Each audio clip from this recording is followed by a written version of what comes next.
It's Mazaplay.net Desert Cup T20I, and it is the time we all been waiting for. Finally, the big moment, the big two teams clashing up against each other.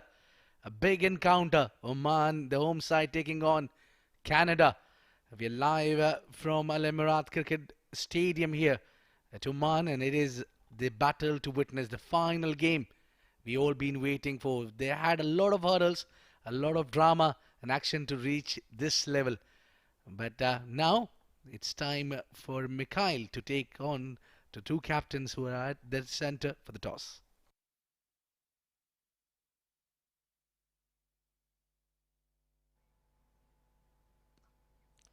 Each time Oman has played Canada in the Mazaplay.net Desert Cup T20I series, it has been a last over thriller. No reason why the big final will be even more exciting and entertaining. It's toss time here at the wonderful Oman Cricket Academy. It's Judgment Day, and I have the captains of both the teams. For Oman, the home side, Zishan Maqsood. For Canada, Saad bin Zafar, and between them to adjudicate the toss, M.G. Shankar, the match referee. Zishan, you'll flip the coin. Zafar, you'll be calling. Number is the call. Number it is. Canada, you won the toss. What have you decided? We're going to have a bowl first. How important a toss you think this is in the final, knowing the conditions and having played so many matches and seeing the trend? Well, it does play a little bit of factor, but it's not a big factor. It's not a deciding factor, I would say. So we still have to, restrict them to a good total that we can go and chase then. A number on your mind? Anything under 150, we think will do a good job. And what about your playing 11? Just one change. Matthew goes out. Jeremy Gordon comes in. Right. Good luck. All the very best for the big day. Thank you very much. Right. Zishan, what would you have done? I should have, if I win the toss, we will go first. Right. What do you have to do differently to put it past Canada? 180 plus runs, 190 and bowl well. Take the catches. Right. And what about your playing 11? Yeah, Naseem Khushi is playing and Yan is playing today. Right. Good luck. All the very best. Thank you very much. Right. So the news from the centre is in this big final tonight, Canada have won the toss and they've decided to bowl first.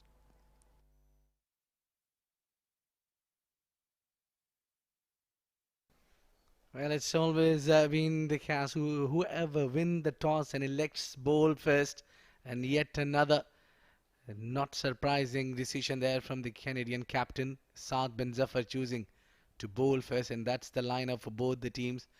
A slight bit of a changes in Oman side. They brought in Ayan Khan, and alongside him is a comeback for the wicketkeeper Naseem Khushi as well. Zishan Maqsood, Jatinder Singh, Kashyap, Kumar Prajapati, Shoaib Khan, no change in the top order. Nadeem and Rafiullah, that middle order, they need them at the middle order. And of course, Kalimullah, Bilal Khan and Sandeep Gaur completes 11 for Oman. And for Canada, it is Saad bin Zafar, the captain, and Aaron Johnson. What a player he is. Pargat Singh, Srimanta Vijayaratne, the wicketkeeper, Harsh Thakur, Ravindrapal Singh, Nikhil Datta, Dylan Hilliger, Kaleem Rahman, Ammar Khalid, and Jeremy Gordon gets the game here. The big final, big occasion, and for that, I've got Shoaib Ahmed alongside with me. Shoaib, welcome to the Combox. Are you excited for the final already? Oh, absolutely, Abid Ibrahim. It can't get any bigger or better than this. Oman versus Canada. Oman, the home side, will be taking on Canada, who have been phenomenal in this tournament throughout. All the departments have been absolutely wonderful. The batting, the bowling, and also their fielding. Also, the umpiring has been absolutely magnificent. You've got Rahul Asher on the screens right now. One of the distinguished umpires in Oman. Also part of the ICC umpires. And that's the other umpire, Mr. Hari Krishna. So it's important that the two teams have a good game, Abid, but it's also important that the two captains, the two umpires also have a good game. Well, for everyone, it's important to have a good game here. It's all about the teamwork, and we're talking about the pairs. That is the pair of opening for Oman. The regular pair, they bat together in the domestic level as well, in the international as well. They know thing or two about batting together. Jatinder Singh alongside KP, Kashyap, Kumar Prajapati. And what a talented batsman this man is. Jatinder Singh, he knows about how to plan his innings, and a very aggressive batsman by nature. Lovely batsman. He plays all round the ground and plays some unorthodox shots as well. And it seems to be that he'll be taking the strike as well.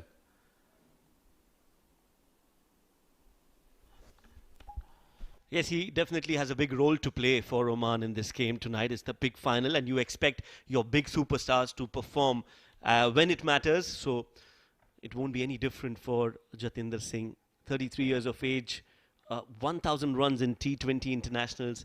He's got 550s to his name and a best of 73. Now, those are big numbers, Shoaib. Over 1,000 runs of just 45 games. Got a good, healthy average in the strike rate as well. A lot depends on this man, especially with the new ball in hand. Sana Kaleem Rahman.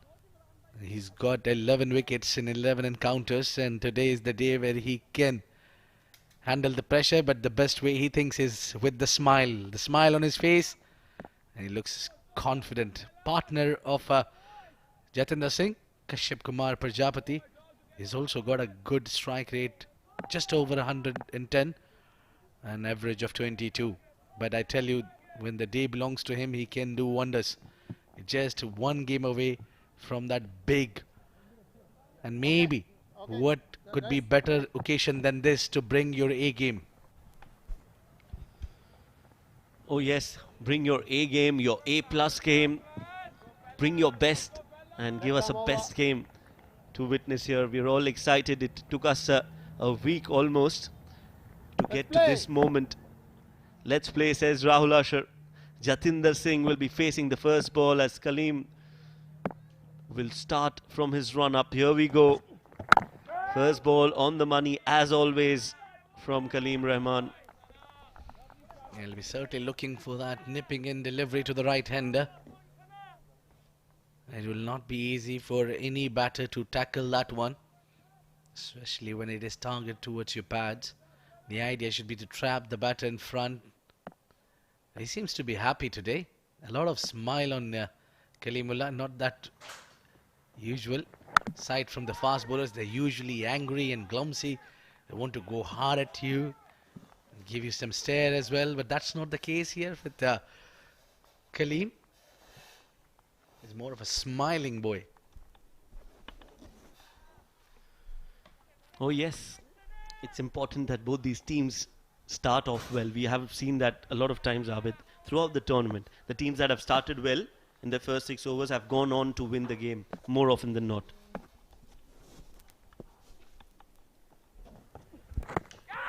That's on the pads. Wanted a single but has been denied. Well, really, Shoaib, every time that fast bowlers, they played a major role in the first 6 overs.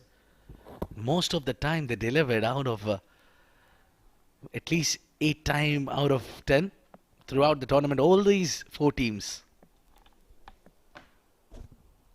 Yes, that goes to show that this wicket does assist the fast bowlers if they bowl in the right areas. Oh, beating the outside edge this time. No in-swinger from Kaleem. He wants to bowl that and create the angle across Jatinder Singh. Luckily, no bat involved for him. Yeah, with that batting stance of his, he's brought that bat just in front and he's intent to play with a straight bat. That's the key, that at least you need to play in the weave when the ball is moving around. I tell you what, I would be not surprised if he goes across the line to play. That's what his favorite area is. That is smoked. That is Jatinder Singh for you. Once he connects, that ball has just gone, and it has continued to go all the way for 6. Well, as I said, I wouldn't be surprised if he goes across the line and hits the big one. And he does so. What a beautiful shot. That's a bullet. Getting out of the pistol. That is traveled the distance. Wow. Wow, beautiful connection. Jatinder Singh is at his best. What a shot that was. That has set the tone for the final, Abid. That sound of the bat. It sounded like a cannon.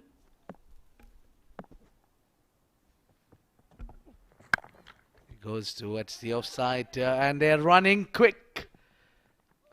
Yeah, just very sharp there. Was looking back for the second one. The ball was really well kept, and that will bring the first over to an entertaining one.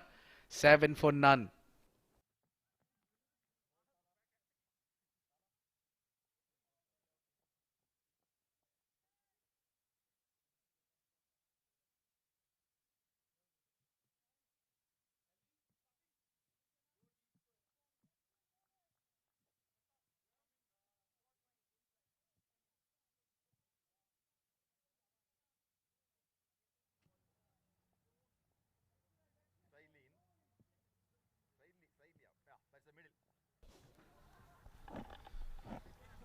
Well, I've got a predictor in the house on that previous over. Abid Ibrahim doing and working his magic. Just before that ball, Abid, you said that the batter Jatinder Singh will shuffle and play that shot. How did you come up with that?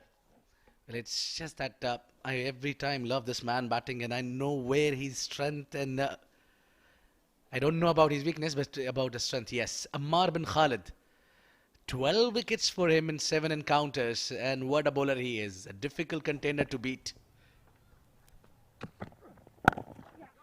Oh yes, definitely one of the best that we've seen in this tournament, Abid. Ammar Khalid. He's been wonderful with the ball, and he's won games for his side with his bowling.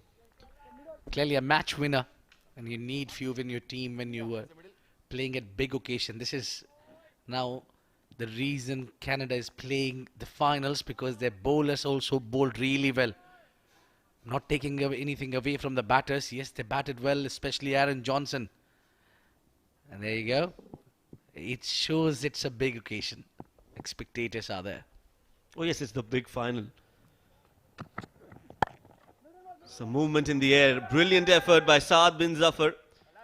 He is a captain who leads by example, who walks the talk with the ball, with the bat, and now in the field as well. He's throwing himself.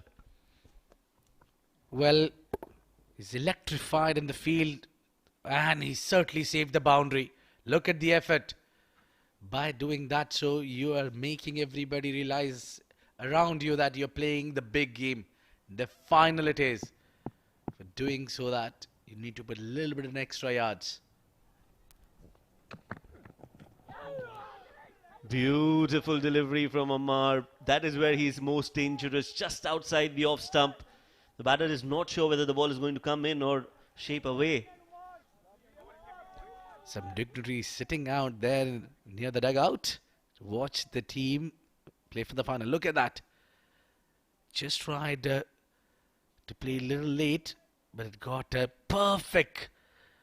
I don't know how that missed that off stick. Beautiful bowling from Ammar bin Khalid.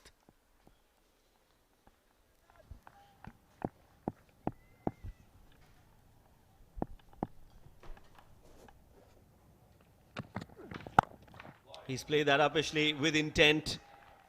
And that ball will race away towards the boundary for 4. So Kashyap Kumar Prajapati gets off the mark with a boundary that was played with a lot of intent, and also the execution of that shot just over mid-off, not trying to hit it too hard, just timing it and getting 4 runs.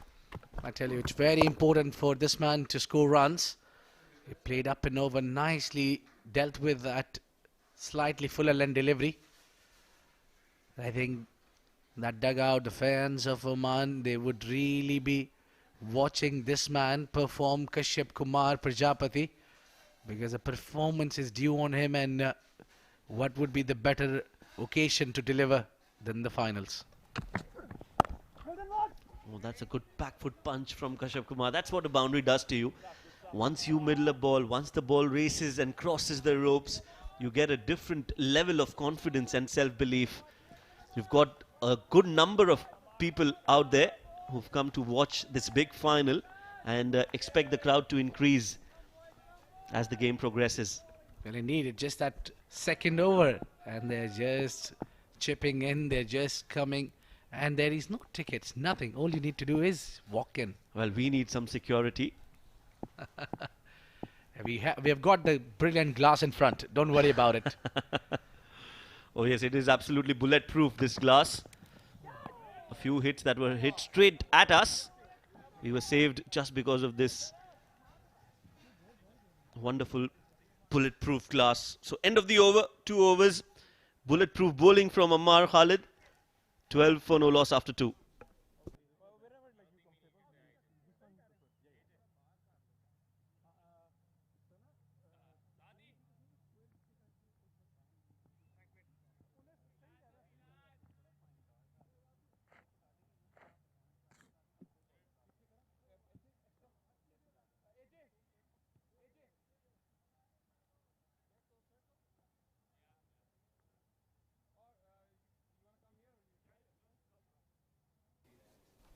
Well, a lot depends on this man and his partner as well. The opening stand is very crucial in this finals encounter.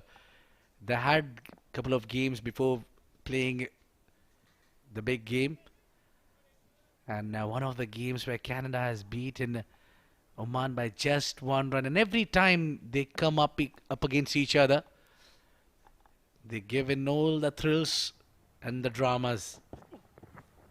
Beats him outside off. Brilliant delivery from Sana Kaleem. Yes, he's continuing his red hot form. Kaleem has been consistent. Sharp left arm bowler. That this one just angling away from Jatinder Singh. Steady start for Oman. But the good news is that they haven't lost a wicket. That's more important. I think they need to keep wickets in hand. That should be the plan. If you get 40, 45 runs out of this 6 over, and with no loss. Shuffles across this time. No prediction from Abid Ibrahim. This one's been played in the gap. And they will get 2 runs comfortably in the end. Well, I only predict the big ones. That's true. Well, Right with this man, Jatinder, being inside, I need to be really watching this game. Every single delivery, not me, but everybody around here, across the world, people watch him. You never know when he'll shift his gears. Yes, once he gets going, he gets into cruise mode, autopilot. That's Jatinder Singh. And he's the captain of his own aircraft. Big appeal, big appeal. Yes, it's been given. That's the first wicket down. Jatinder Singh cannot believe it. He thinks there's some bat involved. But well, it is what it is. Kaleem strikes and Jatinder will have to walk back. Well, there was certain two noises, but yes, maybe the pad first. That's what Rahul Asher thought about. And he raised his finger. And that is where it was trapped in front. Yeah, ball nipped back into him. Yeah, and Jatinder believes that he had any part of bat onto it, but he has to walk out. Score 10 of 10. It's 14 for 1. Oman lose the opening partnership.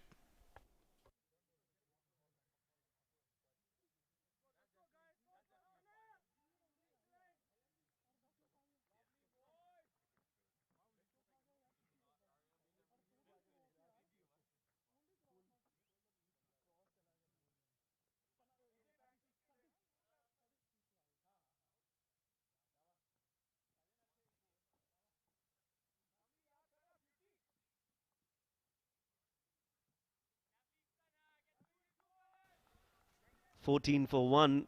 As in comes Shoaib Khan, 29 years of age. Strike rate of 125.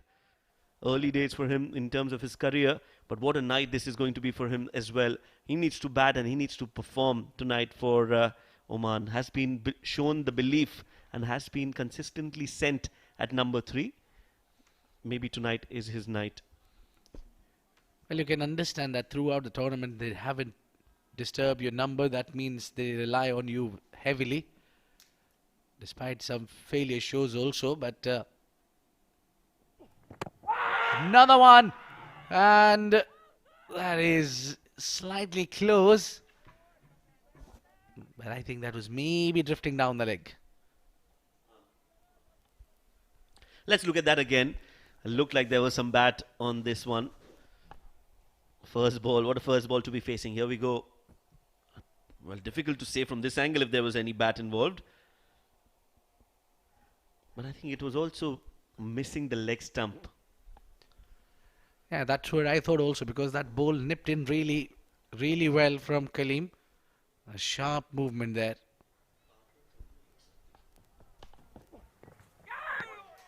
This time the one that's angling across.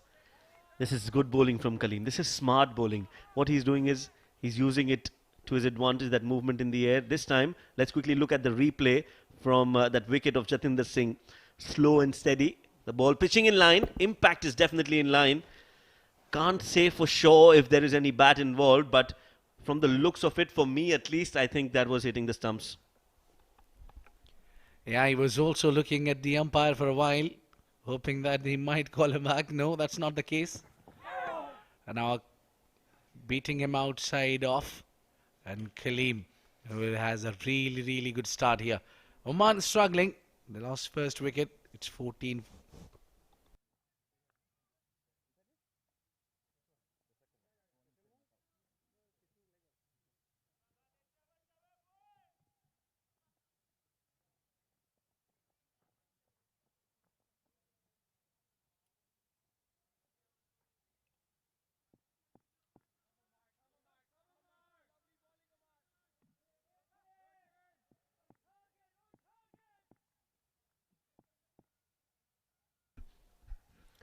Amar Khalid continues.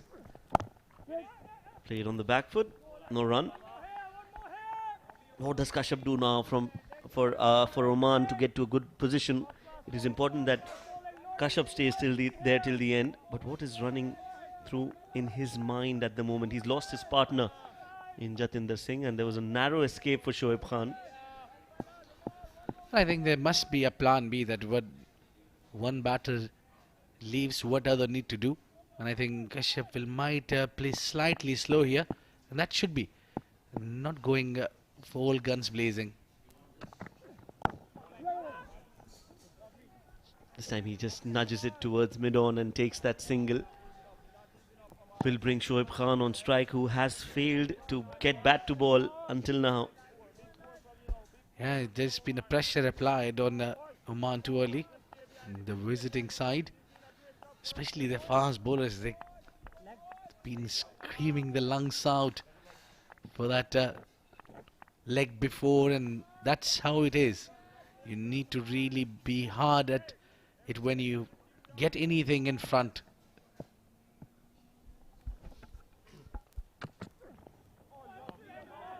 Movement in the air, lets it go. Shoaib Khan expecting that will be called a wide, but not to be.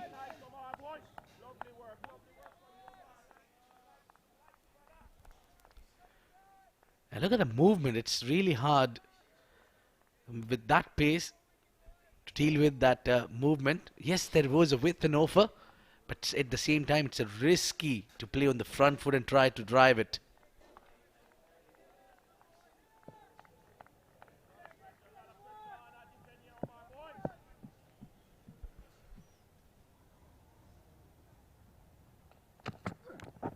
Again, that movement in the air, just that line, I would have thought that Khalid will correct that line and bring it somewhere around the off stump.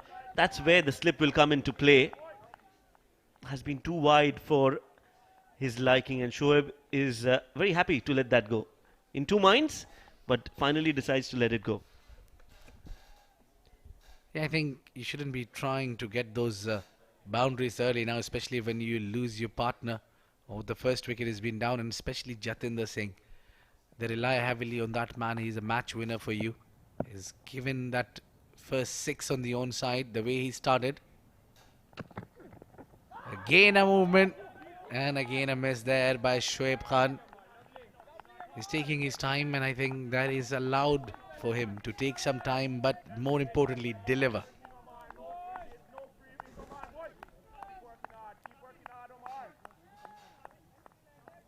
Yes, one more ball to go. Just one run off this one, Abid. That's the ball number one. This one came in, and then he decided to bowl those outswingers. Number 3, number 4, away from Shoaib. And this is the last ball again. Is there an in-swinger coming in, Abid?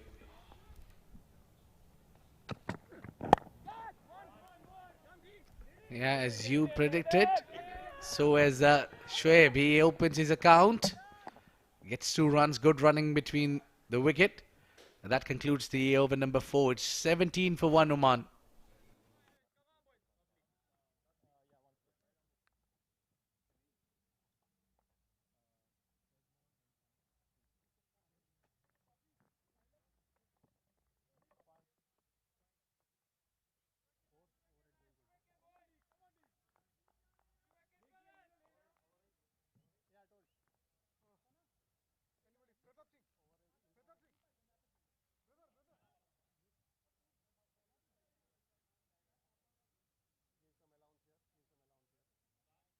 Well, that's been the story here. Jatinder Singh came hard, hitting that 6, big one. And soon after that, he perished. And Kashyap Kumar alongside Shoaib, both of them are right now trying to rebuild this inning. The 4 overs passed. Maybe they'll be looking around to score those 35 to 40 runs, but that is more important to hang around. Jeremy gets a go here.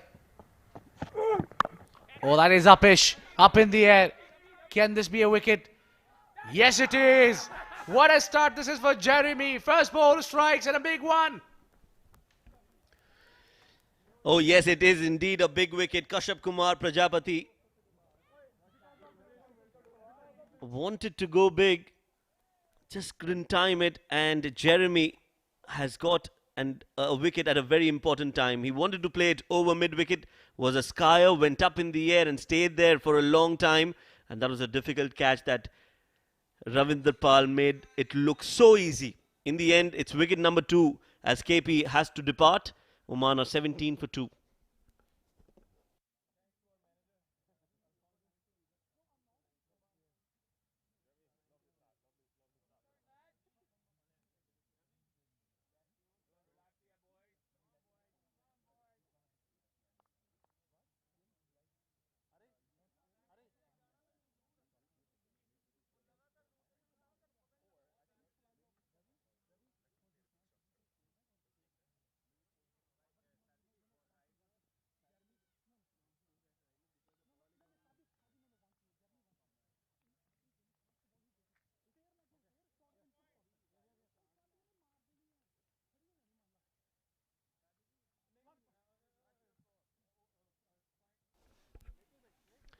Seventeen for 2 as in comes the captain Zishan Maqsood. What a time to come in for this man who's in tremendous form. 48 matches, 960 runs, average of 30, strike rate of 120, and also got his century in this tournament, 102 not out. Also scored a 50, by the way, after the next game, so he is in red hot form, and that is what Oman will bank on tonight in this final. Zishan Maqsood scoring runs for them and coming to their rescue yet again. He's been exceptional, not only with the bat but with the ball in hand as well. Yet another day. It's a fresh start and it's straight to the pouch. It's 2 and 2 for Jeremy. What a start for Canada. This is a big wicket. Big wicket. Anti 5 there.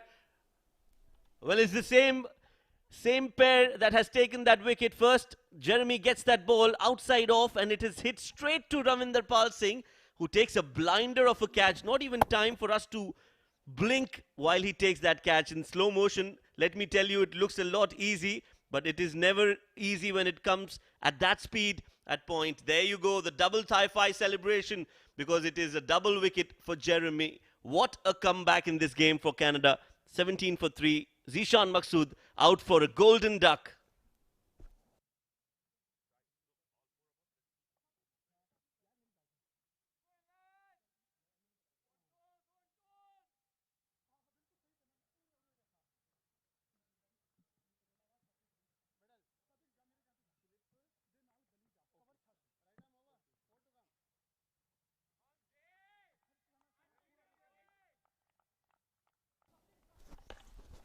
Well, what a start for Canada. Three wickets down, and all of them are huge. It is a 37th match for this man, Mohammad Nadeem. 40 years of age, 77 no doubt is his best, and that too came in this tournament. Well, our statistician has been kept busy tonight. Well, First 4 overs, and he's already had to show graph and stats for three different players as he's on a hat trick. Jeremy, can he get this hat trick? On the stumps, beautifully bowled, some movement in the air. That's a good hat trick ball from Jeremy. But Nadeem, well, he's too good to fall for that trap. He was expecting that ball and does well to defend it. well, let's have a look at those two wickets. This was the moment where Jeremy came in for first ball, and he glided up in the air, and that was an easy catch. But this one was a hard one. Ravindra Pal has pulled that out from thin air, and that was a big, big blow to Oman. Down the leg side now, missing the line completely. Jeremy is supercharged. He's indeed running that adrenaline in his blood, picking two big wickets. Well, what a final he is having tonight here, Jeremy. 2 wickets, conceded just 1 run in the 3 deliveries, and that 1 run has come in the form of a wide. A slip in place, a gully as well for Nadeem Mohammad. Yeah, got a big on him a little bit. Extra bounce there. Excellent bowling. He's bowling too good when he's bowling those length bowls. Oh yes, absolutely. I think he's bowling to a plan. He's keeping it short, and with that pace, he's trying to disturb the batters. Worked against Zishan Maqsood, who on a very first ball just slashed it towards point. Meanwhile, Sean Novak, the physio, is out. I think Nadeem has hurt his finger with that short delivery. Yeah, but that got a little big on him. That shake in there, he's trying to get his magical touch in. Sean Novak. There's a lot of work nowadays for the physios out there, because a lot of cricket being happening around the world. So that is the first wicket, the very first delivery for Jeremy Gordon. That was in simple catch, but this one was a best out of the lot. And the celebration speaks a volume. High five and overjoyed Ravinder. What a start this is for Canada. For Oman, it's all not lost. They got Shoaib Khan right there in the center, alongside Nadeem, who also had a fantastic tournament so far with the ball and with the bat, especially with that 77 runs knock that he played the other day. That turned out to be something special that Oman needed at that juncture. Can we expect something similar tonight as well, Shoaib? Well, they need somebody to rise up to the occasion. Who is it going to be? Nadeem, he's got the experience. 40 years of age, he's got tremendous experience, has played for Oman for a long time. Shoaib Khan, he's talented. So they still have some batting left. It's not as if the game is over, done and dusted. Not at all. We're just getting started, but they will have to apply themselves. Well, happy man. Saad bin Zafar there. With that looking Oman 3 wickets down. And where all this time Jeremy Gordon has been? Yes, we haven't seen him bowl. Yeah, Is we this his haven't first game? I'm not sure. We'll have to check that in the tournament. Yeah, I think that is for sure that he's playing his first game, and that to a final. Well, some mind tactics there, to keeping your best for the lot. Oh yes, could be possible, but I think he's looked very impressive. Swing, some swing, and just beats the outside edge. End of the 5th over. Oman are 18 for 3, as there'll be a change in the comb box. It's going to be Suhas Vedam and Mikhail Vaswani.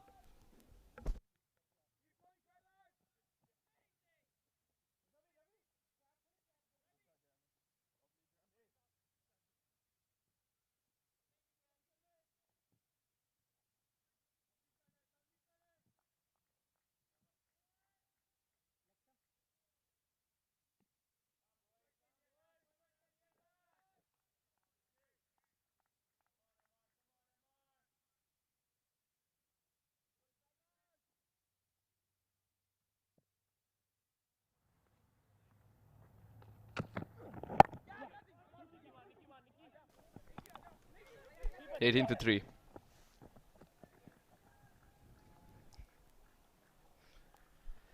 Shoaib Khan 207. Mohammad Nadeem yet to open his account. Oman in deep trouble with just 23 wickets already lost. Joined by Mikhail Vaswani. Mikhail, this is not the kind of finale that Oman wanted to be in. They wanted to boss the opponents from the word go. That hasn't been the case. It's going to be a fight back innings if Nadeem gets going yet again. He already has experience against the same bowlers in the same tournament. Who will turn star tonight for their respective sides, as you rightly pointed out, Suhas? Excellent channels, and we just love Amar Khalid with a slight change in pace and the lengths that he hits on regular basis. Thakur enjoyed it. You're asking about who's bossing over each other at the moment? The team that wins the toss clearly has that slight advantage, and you could feel that you could be a boss for a while at least, and that's exactly what Canada are at the moment. 20 for 3 in the 6th, they're bossing around.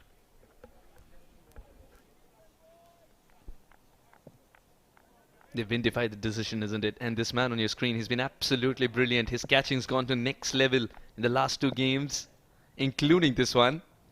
His stops have been tremendous. There isn't an answer. There isn't an answer right now with the regular width of the bat for Khalid.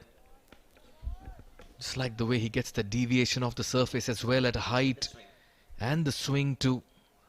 Look at the shape on the ball he gets, landing it on the seam. See that very clearly, a distinct line that is going right on top of our camera screen as well, and pitching and landing on it. The crowd's swelling because it's the big finale of Mazaplay.net presents Desert Cup T20I series. It's just always lovely to see colourful dresses filling the stands. Wants that single, but only he wants that single. That's the problem. Nadeem thought it's suicide to be running. Shoaib Khan's also been short of runs for Oman in this series. Oh yes, the top order for Oman has struggled. Jatinder has looked good. He's got a 40 and 50 odd. Kashyap Kumar Prajapati, number 2 and number 3, has hurt Oman's chances along the tournament. Though they made it to the final, I'd still want to believe 2 of the best teams have made it to the final, Suhas. It's got some thinking before I can answer that one, because I thought Bahrain were excellent in certain games.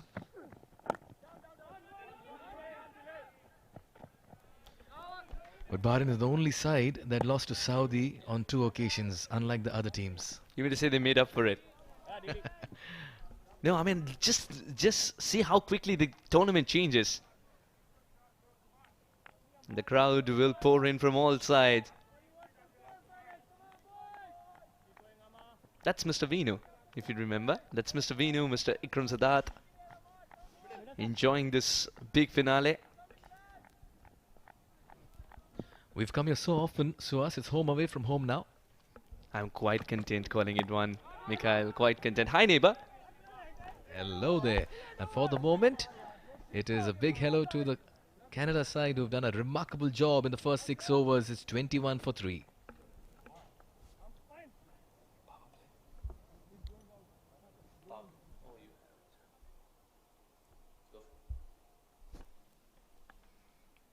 Oman have been kept under check here, despite this terrific start, because Amar Khalid had other ideas.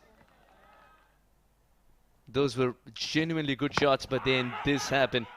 Jatinder could not believe it. The finger went up though, and the ball went up on this occasion, and it landed in the pouch of the fielder.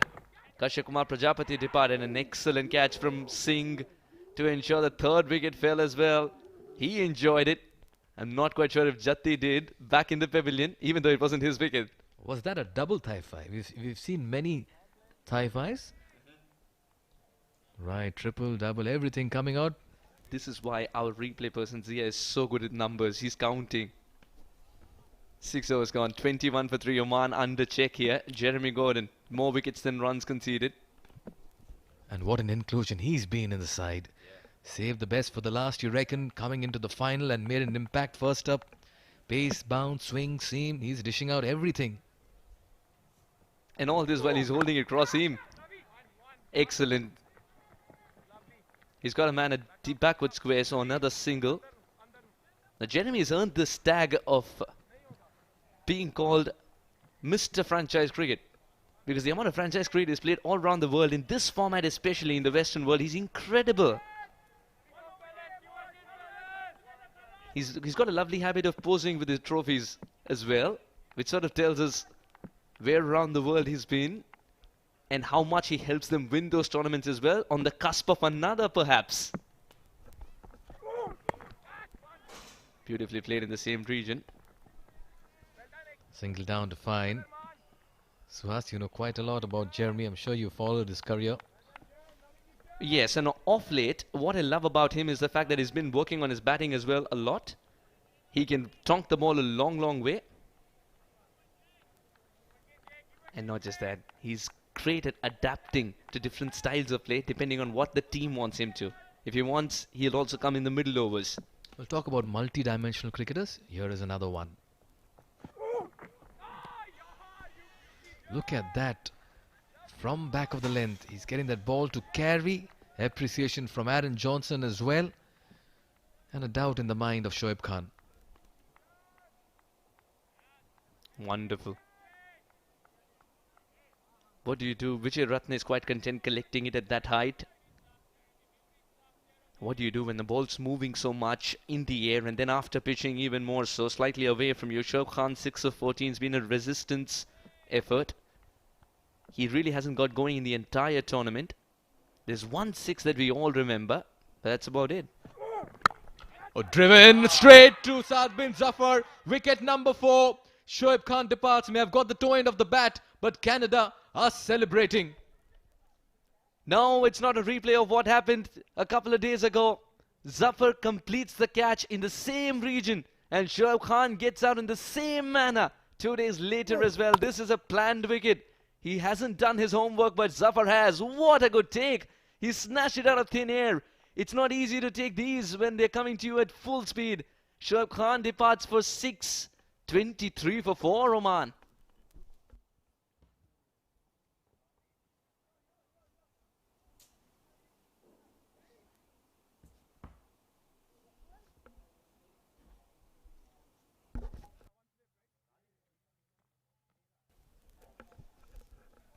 I'm planning to send one of our bowlers, Preston, my trump card.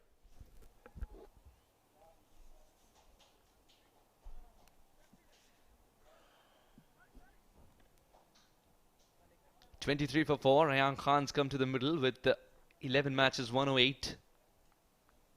The strike rate just under 100. Best of 22 is nowhere near what he can provide with the bat in hand today, of course. 23 for 4 is not allowed to free his arms right away.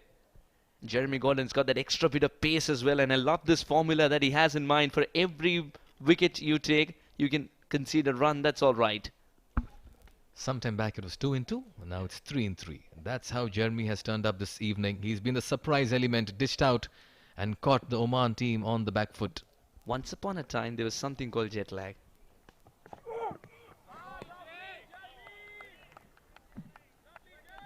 All right, he's given a wide. Is he going to pick up another wicket here? Excellent. Jeremy, he's got that additional bit of pace. He's known as the smiling assassin as well, Jeremy. Lot of pace indeed.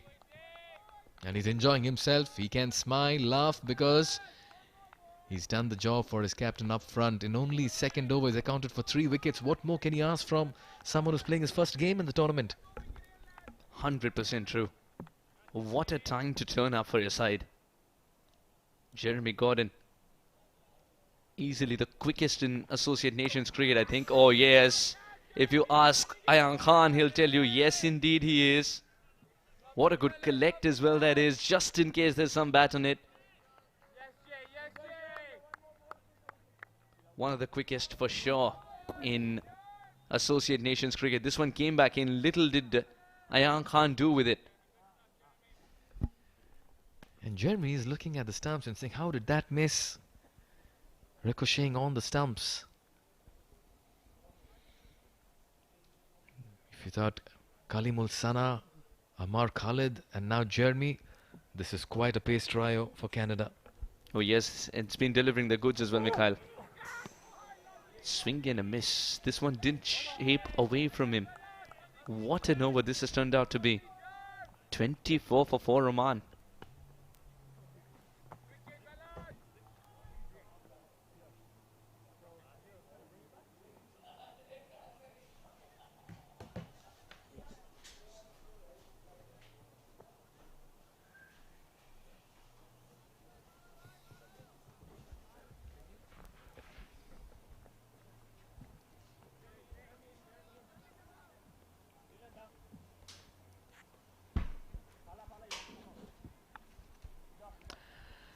10, 5, 6 and not. That's the start for Oman in this big final. Jeremy, the wrecker-in-chief, accounting for 3 wickets. Jatinder was looking good but departed, and after that none of them have been able to go into double digits. Nadeem and Ayan repairing this innings. Then you're getting into the lower half, and what a bowling performance it is by Canada. This after Zafar won the toss and decided to bowl first. In comes Nikhil Datta, an economy of under 7, played an instrumental role with the bat last evening. The Pacers have done their job for Canada. Can the spinners also turn up? 24 for 4. Oman in deep trouble in 7 overs. Oh, good delivery. Just pushing the batter on the back foot. And once again, would it be Nadeem to the rescue? You'd want someone who'll play out of his skin tonight. Again, watchfully, soft hands, quick single. Exactly, somebody has to turn up tonight. In adversity, you need somebody to find opportunity. Nadeem did the last time, and he's shown that he can. Ayan Khan can provide the runs as well. I think this situation is tailor-made for someone like Ayan Khan. The reason being, he takes a bit of time to get going. Today, he won't be asked a question if he takes time to get going. They're expecting some of those balls to be hurled at them, but I don't think they're coming there anytime soon. Good delivery. And just coming back to Ayan Khan, no better time as well to validate his selection back in the playing 11. He's been left out. The team sees him as a batting all-rounder. He's a flamboyant batter. He has the range of shots. He can play big. Occasion presented in the big final. It's time to just go out there and cement your spot. Absolutely true. He was a little slow given the conditions in that game against Oman. But that all can be said only in hindsight, isn't it? The team after a slump required some solidarity, and that's what they got in Ayan Khan and Nadeem Mohammed last time around. The days have changed, but the men haven't changed who have to provide the runs, and he does. He does by hitting it in the gap indeed. Nadeem Mohammed rocking on the back foot, putting it away. You cannot bowl short to Mohammad Nadeem. He'll not miss out on the scoring opportunities. You need to break the shackles. You need to put the pressure back on the bowling side. You need to move on, and Oman have to find all of it ASAP. 6 runs in the first 4. Good delivery. Yeah, as you were pointing out, it's much better length. And the fact that he's keeping him guessing if it's going to turn or no. That was short, enough time to go back on the back foot, just bisecting the gap between mid-wicket and long on. Easy pickings here for Mohammad Nadeem. Oman do get a move on in this over. 8 overs gone, 32 for 4.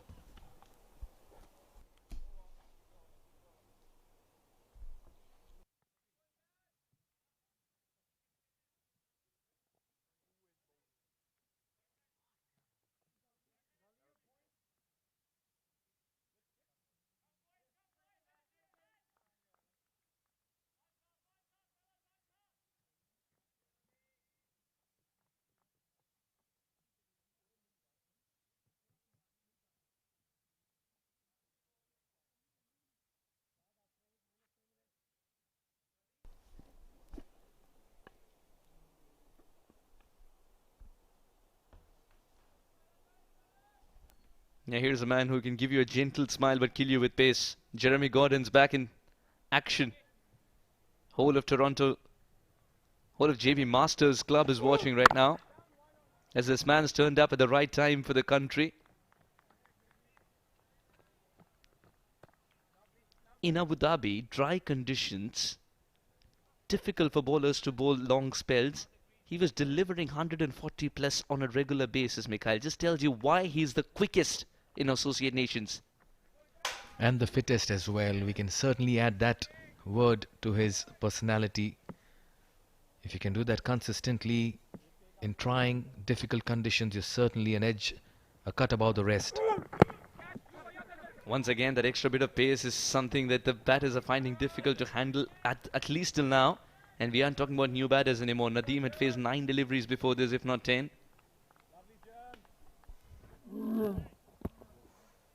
Caught on the crease once again, Nadeem. Just trying to tickle it down towards backward square leg or fine leg. Ayan Khan, what an opportunity for him. Given a go in the big final. Team showing faith in his abilities.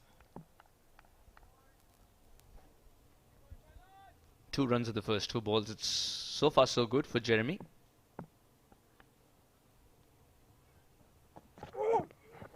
Do you realize the amount of pace he's generating? Of course, on this occasion he was wayward. Just to see the amount of pace he's generating, you have to look at where the keeper is standing and where the slip is. The slip is almost third man inside the circle. Absolutely good point there, Suhas. And where the wicketkeeper is standing is almost the bowling run-up of Amar Khalid, if you look at it. So true. And still it's thudding into his hands. Oh, the flying beast as well. There's another name. You just keep up with the sobriquets. No control. Will it be taken? Well, it falls short. Dylan thought twice before diving. There comes the trademark smile. Yes, Ayan Khan, very lucky. Couldn't quite get underneath that. Miscued, almost carried to the fielder at mid-on, Dylan Heliger.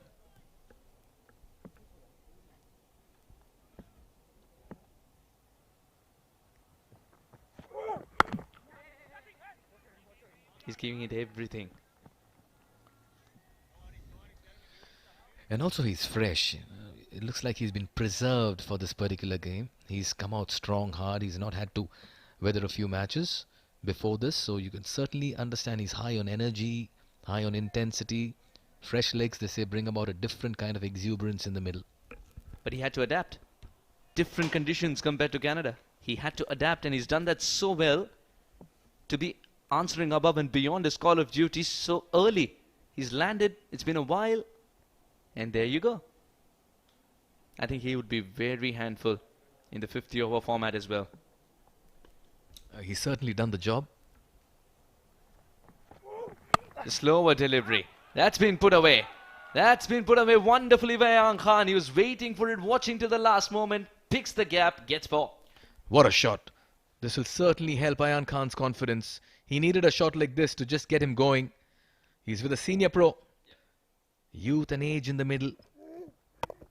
Nicely going on his toes and playing that over. Backward point.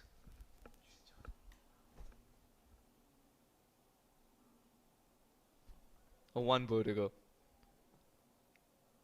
One wide as well in this. Is it a slower delivery again? Yes, indeed. Excellently fielded. He's kept it down to a single.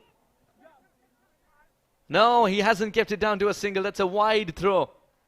Zafar's not happy. He's not even looking at the fielder now. Nikhil Datta cannot believe it. He thought he didn't sign up for the backup of this kind. 9 overs gone, 43 for 4.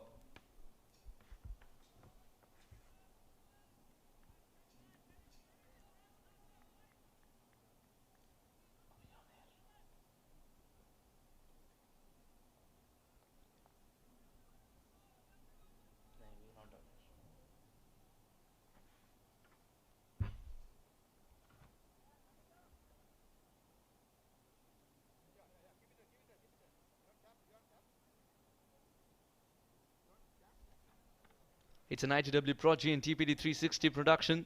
The Desert Cup T20I series. You're watching us on Sportsai, Fancode, Atrangi, Ullu, Ultra, Willow, Geo Super and Geo. And we're indeed proud to bring you these wonderful pictures from Oman Cricket Academy. And of course be a part of this tremendous broadcast of what's been excellent cricket throughout these 6 or 7 days.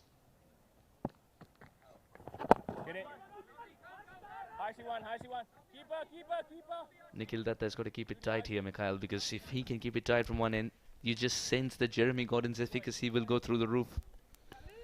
At the toss, Zafar did mention that they're looking at containing Oman to something inside 150.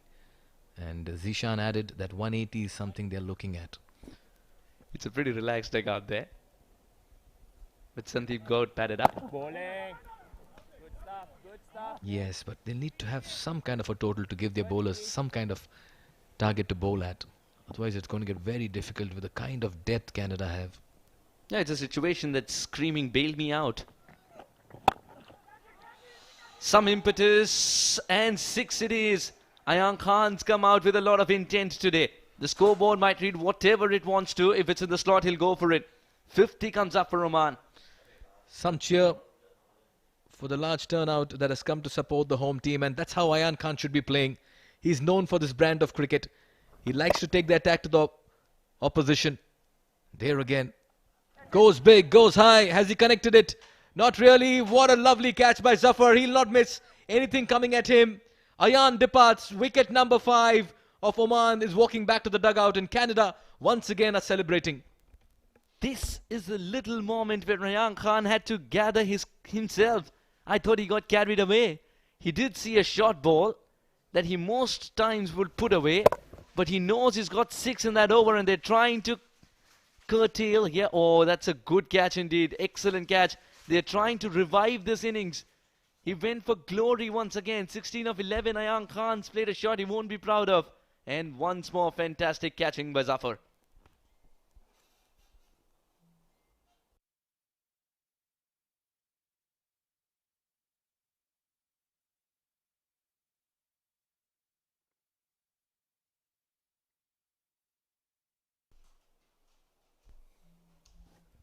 Can we come back with that wicket again after whenever we're coming live?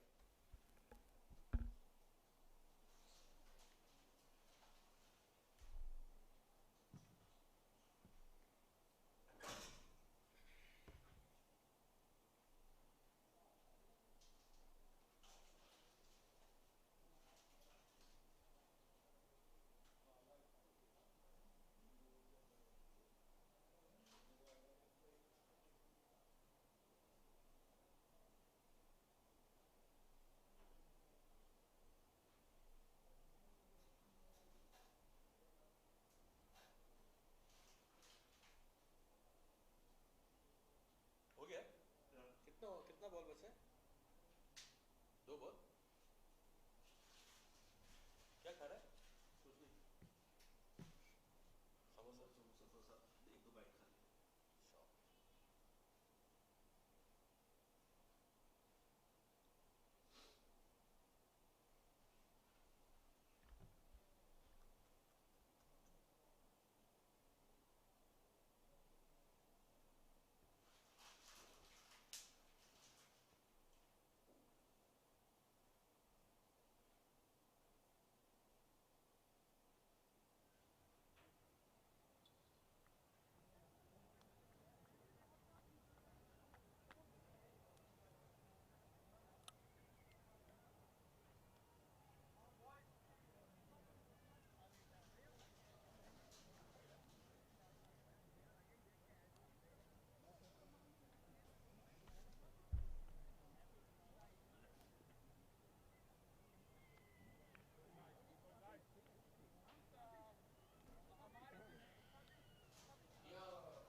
Lovely, Nikki.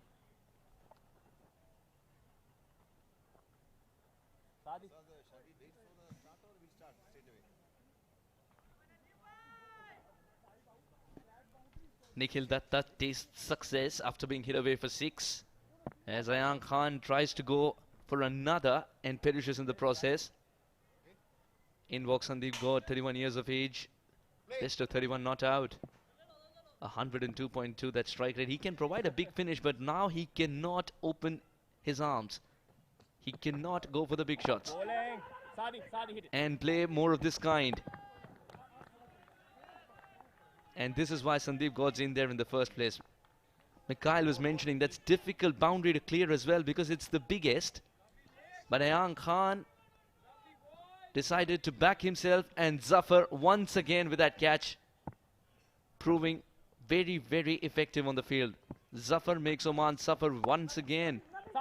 Will pick up that single, but that's not A clean single. There was a bit of hesitancy. Eventually they do scamper through. At the halfway stage, Oman 52 for 5.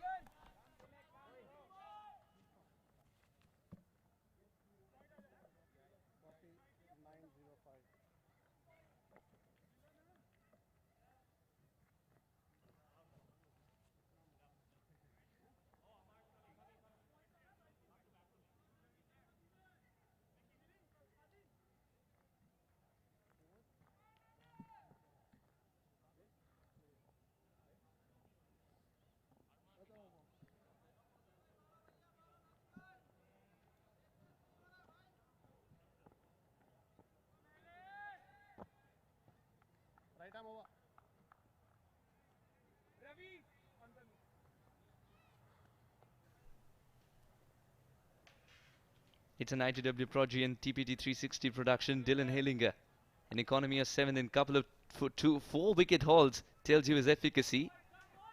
33 wickets in 28 games. This right-arm medium fast bowler also knows how to bowl the slower delivery to great effectiveness. Change in voices. We've got Shoaib Ahmed in the comm box and Abid. Thank you, Suhas.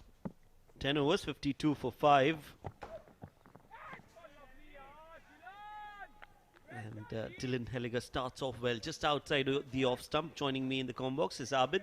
Abid, Oman are in some trouble at the moment. Well, not some, but all sorts of the trouble is following them. When they just start looking good, they lose a wicket. That's been the story. The plan did not work, was the informed captain could not play his game, just got out on a golden duck. Oh, that is whizzing past the backward point fielder, diving to his left, but the ball was never close to him. A lot of responsibility relies on Sandeep Kaur, but that's what I feel. Even the last encounter they played against the same team, he was the one who just was there right till the end. So he should be continue doing what he's known for and what role he's been given. He's also making a late comeback in this team in this tournament, playing his second game only. Oh, that's just beaten everything. The bat, the stumps, and straight into the hands of Srimanta Vijayaratne, who's been busy tonight. A lot of balls coming to his way. Yeah, a lot of traffic. There, it's been the only bowler and the keeper seems to be playing with each other. The middle part is almost disappearing.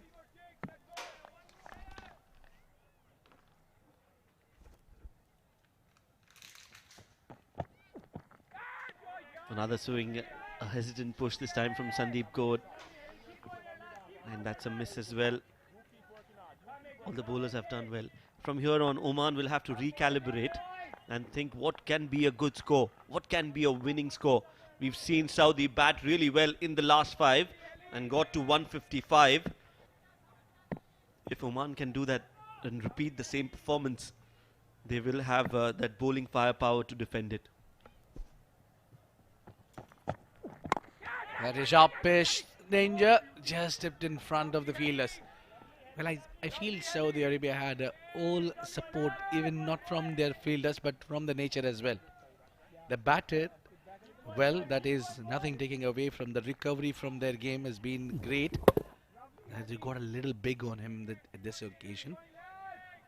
So also what I have noticed today, the dew coming in slightly late than usual. We had that first 6 overs where Saudi Arabia was bowling, the wind was blowing across the ground. Not the case here. Now the dew is in and it will get heavier later in the evening. That's why the captain said 180 would be fine to post on board. Another sharp delivery, run out chance, a throw, and that will allow them for a single. Good ball from Dylan. They have used that short ball to their advantage. End of the over, 11 overs gone, 5-5 for 5.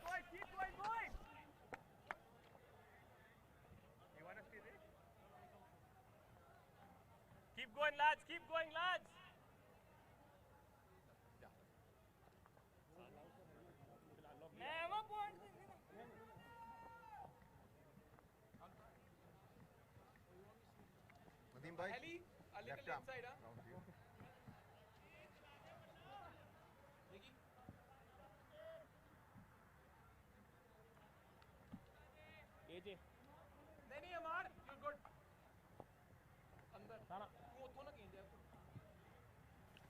Well, maybe it's time for the captain to introduce himself. Saad bin Zafar. He has got 32 wickets. And a very good economy for a spinner now, where he bowls that first change. But now today, he's introduced him slightly late because the fast bowler were doing a fantastic job. Straight to the fielder, there will be no chance of running. Well, you really need to play first with the straight bat and understand what the bowler is up to. Now this is what that extra bounce kept on doing, and they threw it. They came back, and this slight bit of a bowler and backing up.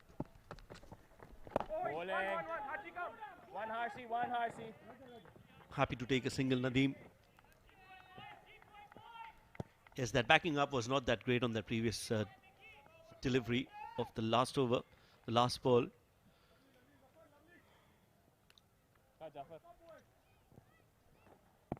What they need to do now, Oman, Sandeep Kaur and Nadeem Mohammad, is to play the 5 overs, regardless of whatever runs they can get. Just need to make sure they don't lose a wicket. He's gone up and over the extra cover fielder. They're looking for 2. No, they'll just get 1. Also, maybe they're just trying, because I would 100% agree with your point of view. They just play 5 overs down there. Forget about the runs. All you need to do is spend your time at the center here, and by doing so, you'll understand the surface, how it plays. Nearly chopped on to his stump, playing on a back foot, clearing that front leg quite early, Mohammad Nadeem. Maybe they're looking for the boundary. They have a different strategy altogether. Maybe looking to get some boundaries and ease that pressure. Well, as of now, it's not been easy. Not an easy ride for Oman. But they are still fighting, and they've still got some batting left. Well, that's kind of been the attitude from Oman. They always give a good fight in every game they played. Now this is more sensible playing on the own side. They must be looking for 2, 1 for the throw. No, they are hanging with single run only. So it's 12 gone, 59 for 5 Oman.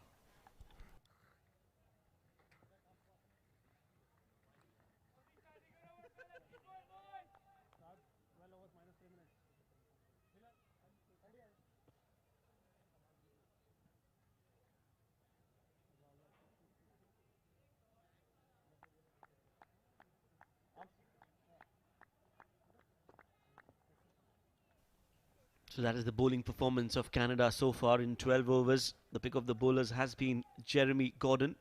3 wickets for him. Has come out and bowled fast and has found the right length. Nikhil Datta, a wicket for him, and a wicket for Kaleem as well. The problem is at the fall of wickets there. They lost first for 14 and then for 17-2. Back to back, where that was where Jeremy was introduced, and he picked up 2 wickets on his first 2 deliveries, and he haven't conceded a run here. Only wickets.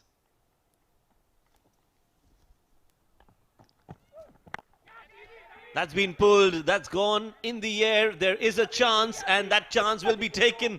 Ravinder Pal Singh, 3rd catch of the evening, and the Thai 5 is a never-ending gesture for this man. He's been busy tonight with those catches, while Oman lose another wicket. Sandeep Kaur gone for 4. Well, we've been talking about the getting out of the pressure as one way or the other. But with half of the team back in the herd, and Sandeep still goes for the big one. Look at that. The 3rd wicket and 3 Thai 5s there for Ravinder. And it is Sandeep Kaur who will have a long walk, scoring only 4 runs of 7 deliveries. It's 59 for 6, Oman.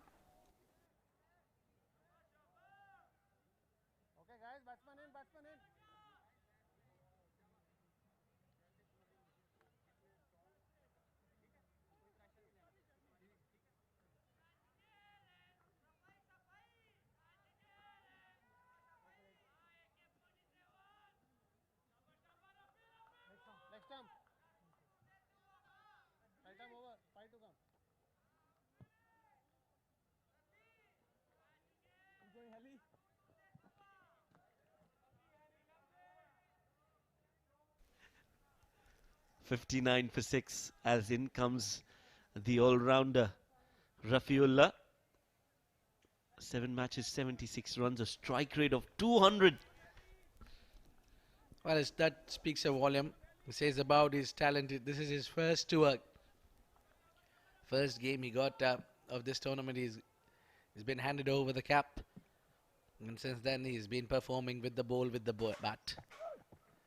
Today is the day which matters. And for that 200 strike rate or all those figures is keep it aside but perform.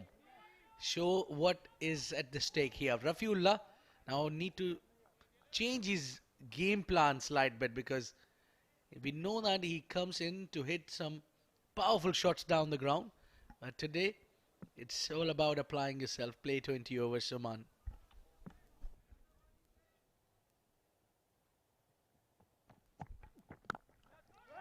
Fuller delivery on the pads.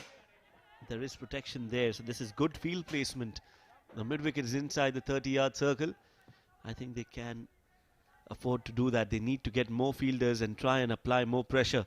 Not allow Oman to repeat that performance from Saudi Arabia. We saw how they got to 155.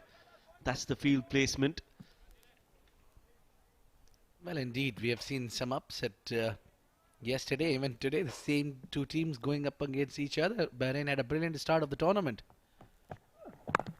Not the end, but Saudi Arabia, whereas they didn't have not had a great start of the tournament, but in the end, they got 4 points in the table and they finished on third. What a shuffle we have seen in that 4 in just the last 2 days. Yesterday, it was Oman who were looking comfortable at number 2, came down to number 3. Bahrain went at number 2, lost to Saudi Arabia, went to number 3. And tonight, Saudi has come to number 3 and Bahrain has gone to number 4. And all this time, it was one team. Canada was watching that show from underneath. Yes, they were comfortably placed and they have played like the deserving finalists. But they only lost one game. And I think that was the only game that was out of what they normally would perform. That game was out against Bahrain, and that's what we thought, that Bahrain is the one, the Giants killer that we call. But that's a short ball, gets some bat onto it, Rafiullah. That's gone over the keeper's head. No chance, and 4 runs for Rafiullah. 313 fours in the tournament. 13 overs gone, 65 for 6.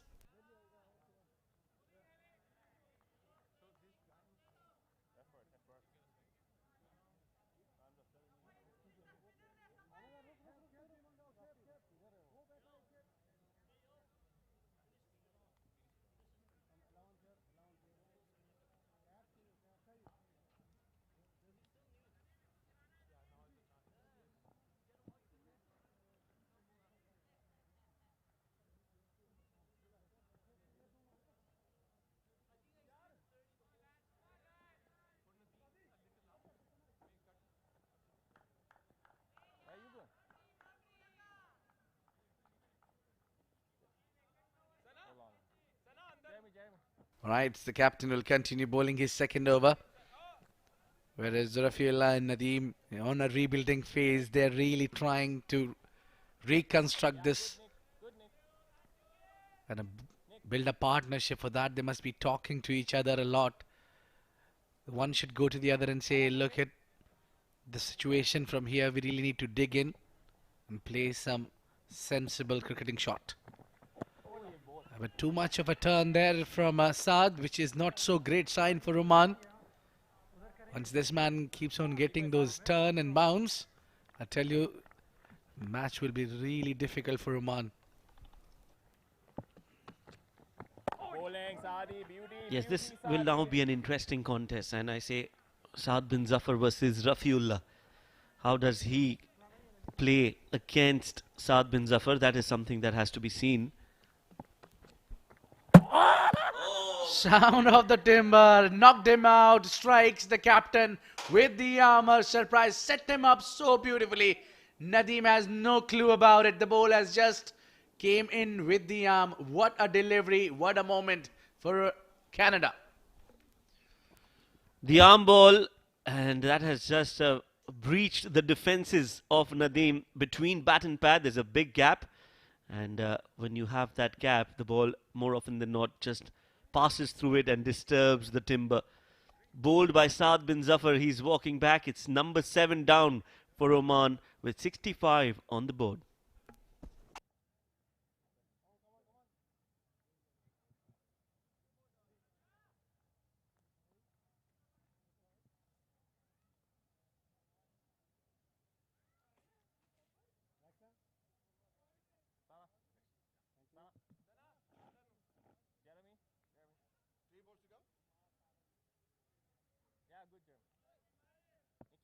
Well, while we talk about a lot Rafiullah against the spinner, but it was Mohammad Nadeem who was on the receiving end. It was Saad bin Zafar who struck.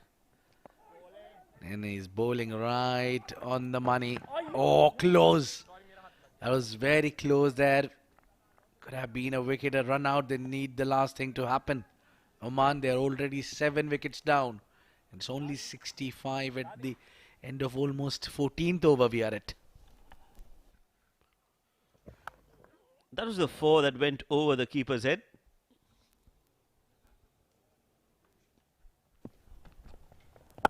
Oh, this one's again hit straight down the ground. Giving a treatment from Rafiullah. The no-look shot has come into 4 in the big final as well. It's not Aaron Johnson, ladies and gentlemen. It is Rafiullah with that shot. Straight, clean, 6 runs. You're 7 wickets down. You least bother about. You get it 1 in the arc and it is out of the park. Straight and as an arrow. Johnson was not be looking towards the ball but to the batter. What a great shot that is. No look shot. One more time and the crowd is just pumping in. Yes, it is. It is a decent crowd tonight here for the big finals, supporting their home side. That's down the leg side, so pressure straight away after that 6 from Rafiullah. 2 more runs added to the total. Doesn't look fit, Aaron. Yes, he's definitely not fit. He's on the ground. That is not a great sign for Canada. They need his services tonight more than ever. Well, 50% of him will do the job, I think, but you need to have him 100% there. A big game, finals. Very good ball. This is a great comeback by Saad. He's got smashed for 6 down the ground as well. That will bring over to an end. It's 14 gone, 74 for 7 Oman.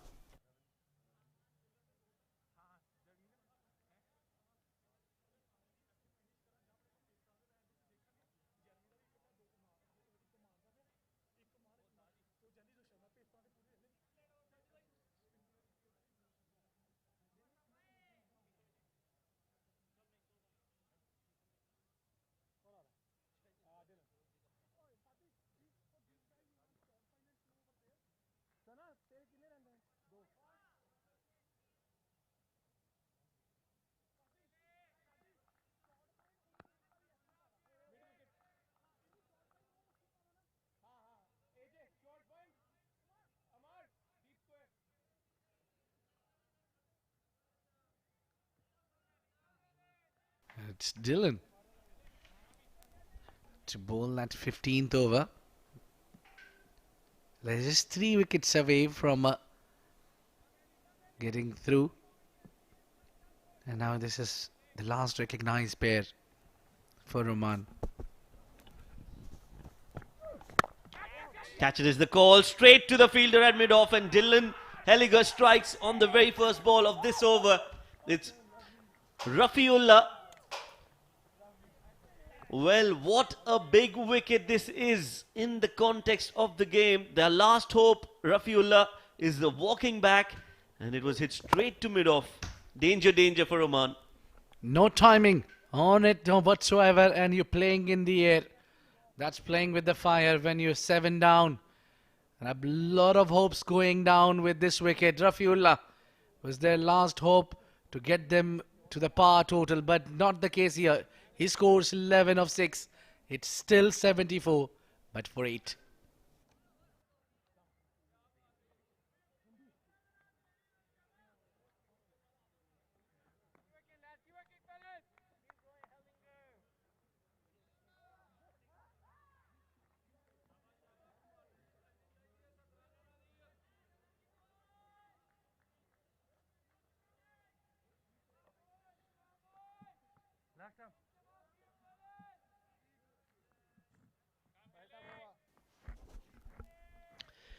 Number 22 for Oman, Kalimullah, 31 years of age. He's been asked to come out and salvage the situation.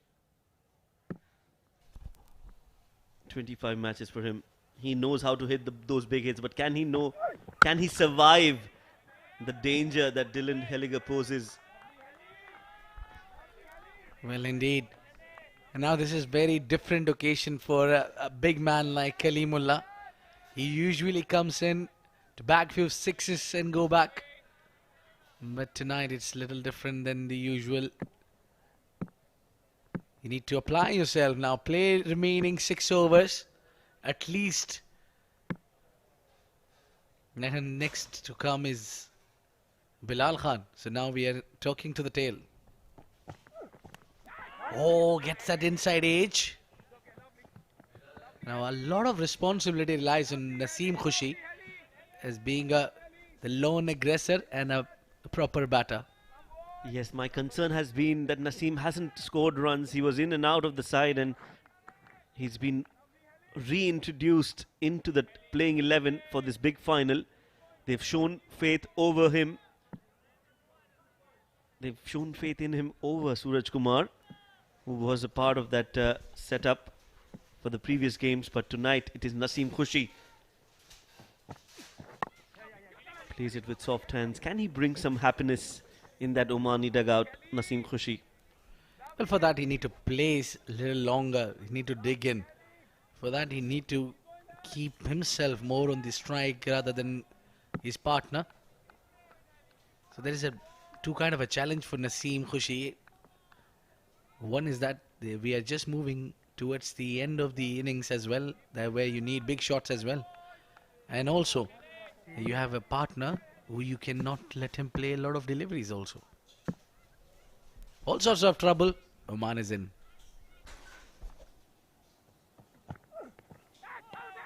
Full delivery. That's a much better looking shot from Kalimullah, the one that he practiced. But you can't expect a lot from the number 10, number 11.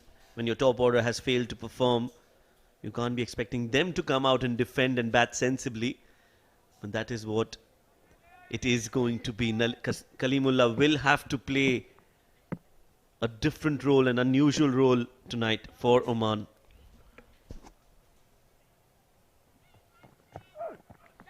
He lets that go. And that was a great length delivery from Dylan. That's what he does. 15 gone, 76 for 8 Oman. And it's time for the new vocals in the com box. Coming in is Mikhail Usmani and Sohas Bedam.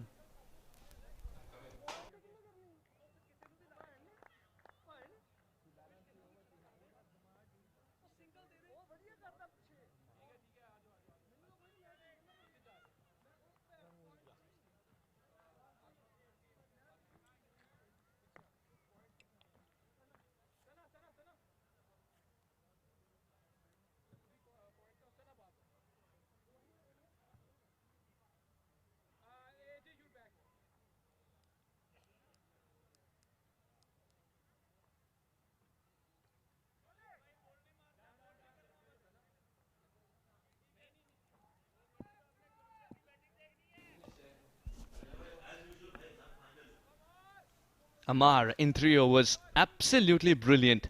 No wickets to show yet, but just 11 conceded. Good slower delivery. Naseem Khushi was halfway through that shot. And even the single was a stutter. Kalimullah initially didn't want to take that single.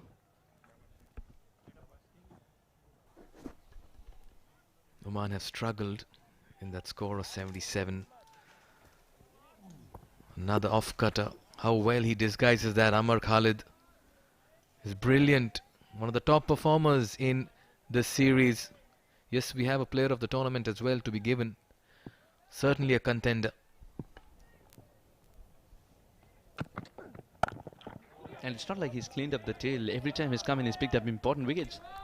It's a very good point you made, Suhas. He's struck early, made the new ball count, has made inroads into the top order. How well has he captained the side as well?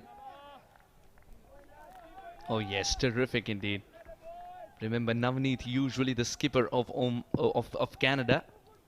And then Saad bin Zafar gets an opportunity and delivers.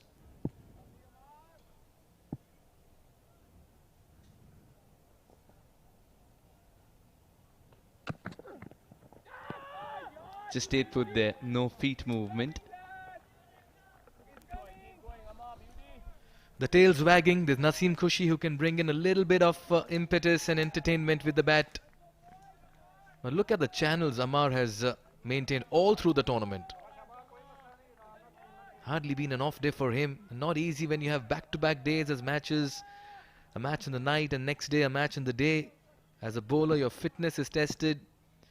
Your temperament. Everything comes into play, Suhas. 100%, Mikhail.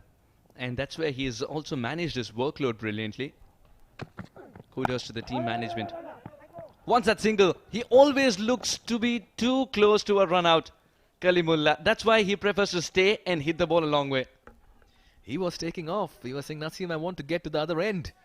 And that would have been absolute disaster. Look at that on the back foot though. And you're trying to chance the arm of a fielder who's taken some brilliant catches this evening. It's the captain, Saad bin Zafar. Mikhail, what an over this is turning out to be as well. Just one run of it so far. Pressure. And it'll continue. The pressure will just continue to mount. It's been a while since a bowler has made Kalimullah hop due to extra bounce. I'll tell you what, when the player of the tournament will be spoken about, on most occasions it goes to that kind of a batter who's set the stage on fire, but these bowling efforts need to be kept in mind as well. Wicketless tonight, but the impact he's made certainly deserves and is worthy of mention. Absolutely. Out of the 8 wickets picked up, Amar hasn't picked up any, but he's assisted a lot in picking up those wickets as well, as he was unhittable, unplayable. And he'll remain the same, a slower delivery. Amar gives away just 1 run in his 4th over. Finishes with brilliant figures of none for 12. 16 gone, 77 for 8 Oman.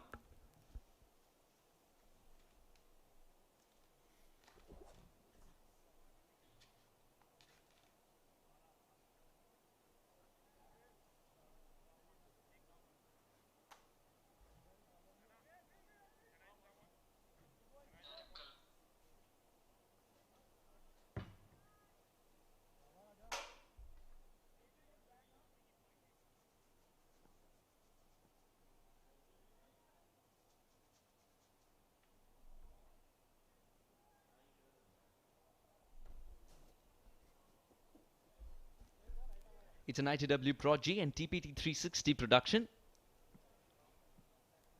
And we're coming to you live from the beautiful Oman Cricket Academy. And this man set the ground ablaze with sheer pace, Jeremy. Naseem Khushi has launched this one straight down the ground. And it is vintage Naseem Khushi back again.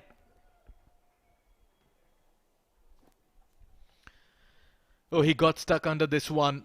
And that's what Naseem Khushi can do. If it's his night, he'll make the most of the next 4 overs. 23 deliveries. Now that's the first off delivery, should I say, of Jeremy Gordon. And what a strike. Jeremy Gordon, with the kind of pace he has, doesn't get hit straight down the ground very often.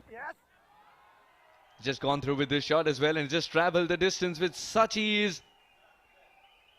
Goodness me, Naseem Khushi is making 6 hitting look so simple. And he's taken a liking to the best bowler of the evening. Jeremy Gordon was in no position whatsoever, but went through with a shot, got a top edge to it, and that sailed over third for a six. Back-to-back sixes for him. Mikhail, we can't even say that it's the pace of Jeremy Gordon because he bowled a slower delivery. It was supposed to be a surprise factor. In turn, it was a big surprise for Jeremy to see that fly away in a region he least expected to. He least expected it to, but still it's 6. 12 runs of the first two. What a start to this over. And Kaleem would be telling Naseem from the other end, give me a target, give me a total to bowl at. Give us some cushion, Naseem. Get us more sixes like this. We have another 22 deliveries. And Naseem Khushi's got to face the most of them with Kalimullah's 0 of 9 balls. And in all honesty, I'd like to see Naseem playing the next 22 deliveries. If possible, I know it's a big ask. Look at that. One was in the slot, went over the bowler's head as clean as it could get. This one was dug, it shot, and he just swiveled and went for that. I'm tell you what, Jeremy will not be impressed. A poor delivery there. Jeremy under pressure for the first time. Already 13 runs in 2 deliveries of the 17th over, and only Naseem Khushi can do that. Don't write him off. He's been a bit off colour in this series, but it's just a matter of few deliveries. He strikes form. Oh, that's got height. And this could be catch practice for the man coming in from long on. And he's put it down. The first drop catch, because that touched the skies, kissed the clouds, and took forever to come down. And it's Naseem Khushi at the end of the day. You don't expect him to chip one straight to the fielder inside the circle anyway, Mikhail. Well, that was a very well disguised slow delivery, and he's done it well. Just went through with that shot, no follow through on that, but the presence of mind of Khushi was to stay back in his crease and deny that single. Or double in this case. Or double, it should have been double. That's a brilliant delivery. That's the right length as well to someone like Naseem Khushi, just outside his reach, confusing whether to commit to the front foot.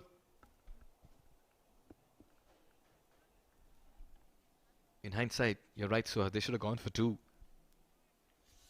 Another change up. Very hard to pick. 2 dot balls, Mikhail. Something exciting spicing up here. This contest, spicing up. 2 sixes, a wide, 2 dot balls. Naseem Khushi also understands he has to be facing the next 5 deliveries as well of the other over coming by. We've seen the extremities of run scoring here. 2 sixes, 2 dot balls. And we've seen both of them in pairs. It's a different kind of an over. Only separated by an extra. It's not a cross seam. It's a different kind of a delivery. And the cheeky Naseem Khushi. He doesn't even look at this and it still travels for 6. And look who signals 6 first up. It's Johnson himself who doesn't look at the balls. He sends sailing for 6s. Oh, what a poetic justice this has turned out to be. And in all of it, Jeremy Gordon found something very amusing. Well, for a bowler to concede 3 sixes and be smiling in that very over says a lot about the heart this man has. But look at that for execution and picking up the length and going down on his knee. Naseem Khushi is turning it on. And look at the crowd as well in the background. They were ecstatic. No one else's pace with no one else's bat would have eventually got this right on the full and would have got it for 6. I genuinely believe it's just this. It's Jeremy's pace and Naseem Khushi's presence of mind and the power that he gently puts that has travelled the distance. But we'll wait for the umpire's signal, of course, if it's hit on the full or no. Johnson believes so. 4 given. 4. It's boundary. It's a boundary. When is the last time the opposition signaled 6 but they got 4 in return? It's all right. Not just the line, but also the rope belongs to the umpire, Suhas. And this time, don't bother. Couple of bounces into the fence. Naseem Khushi, if you make a spider of this over, he's hit one straight down the ground and one straight behind him. You could draw a straight line. 17 gone, 98 for 8.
98 for 8 in 17 overs.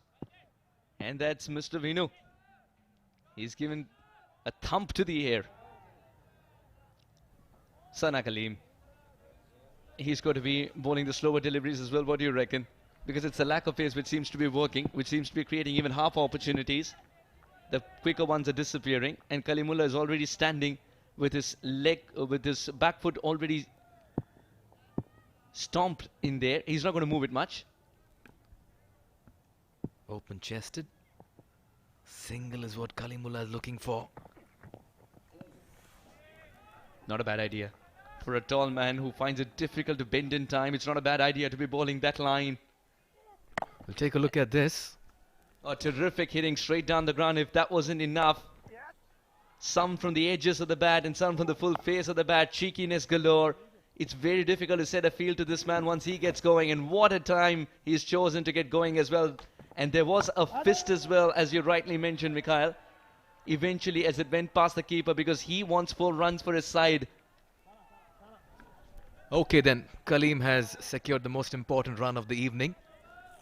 Kalimullah 1 of 11, and remember Rahul Dravid taking a single after a long time and the crowd cheering. That's exactly what happened here as well. Yeah, absolutely.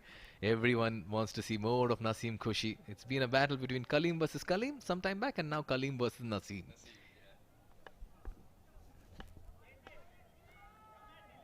Alright, 23 of 10. He's the one who packs the punch to provide the big finish. But what is a big finish is another question altogether.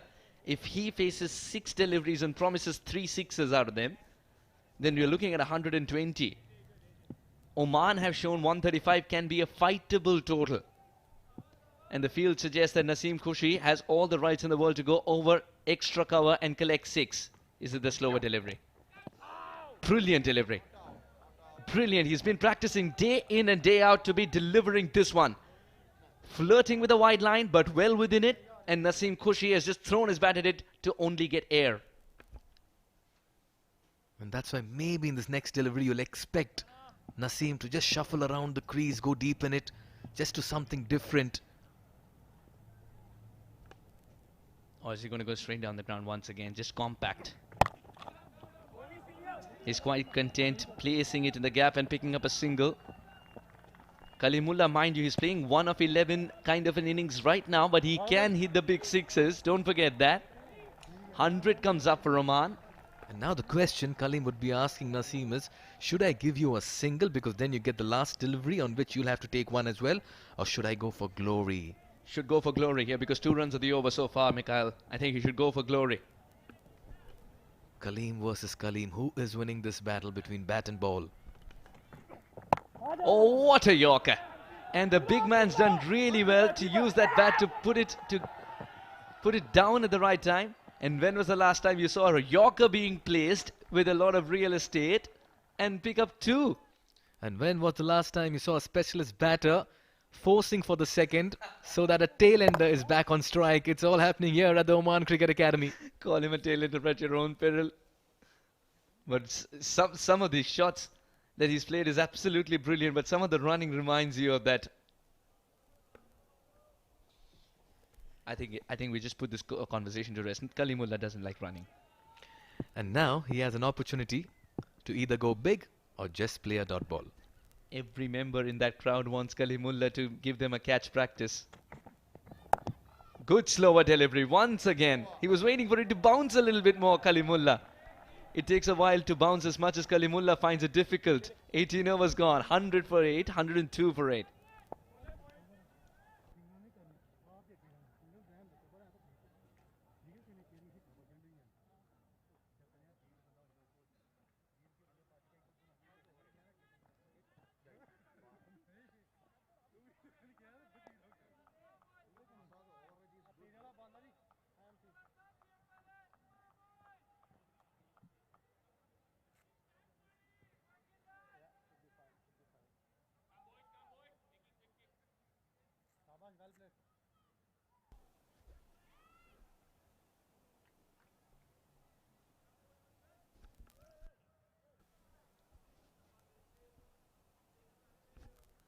Just 4 runs of Kaleem Sana's over. Brilliant under circumstances.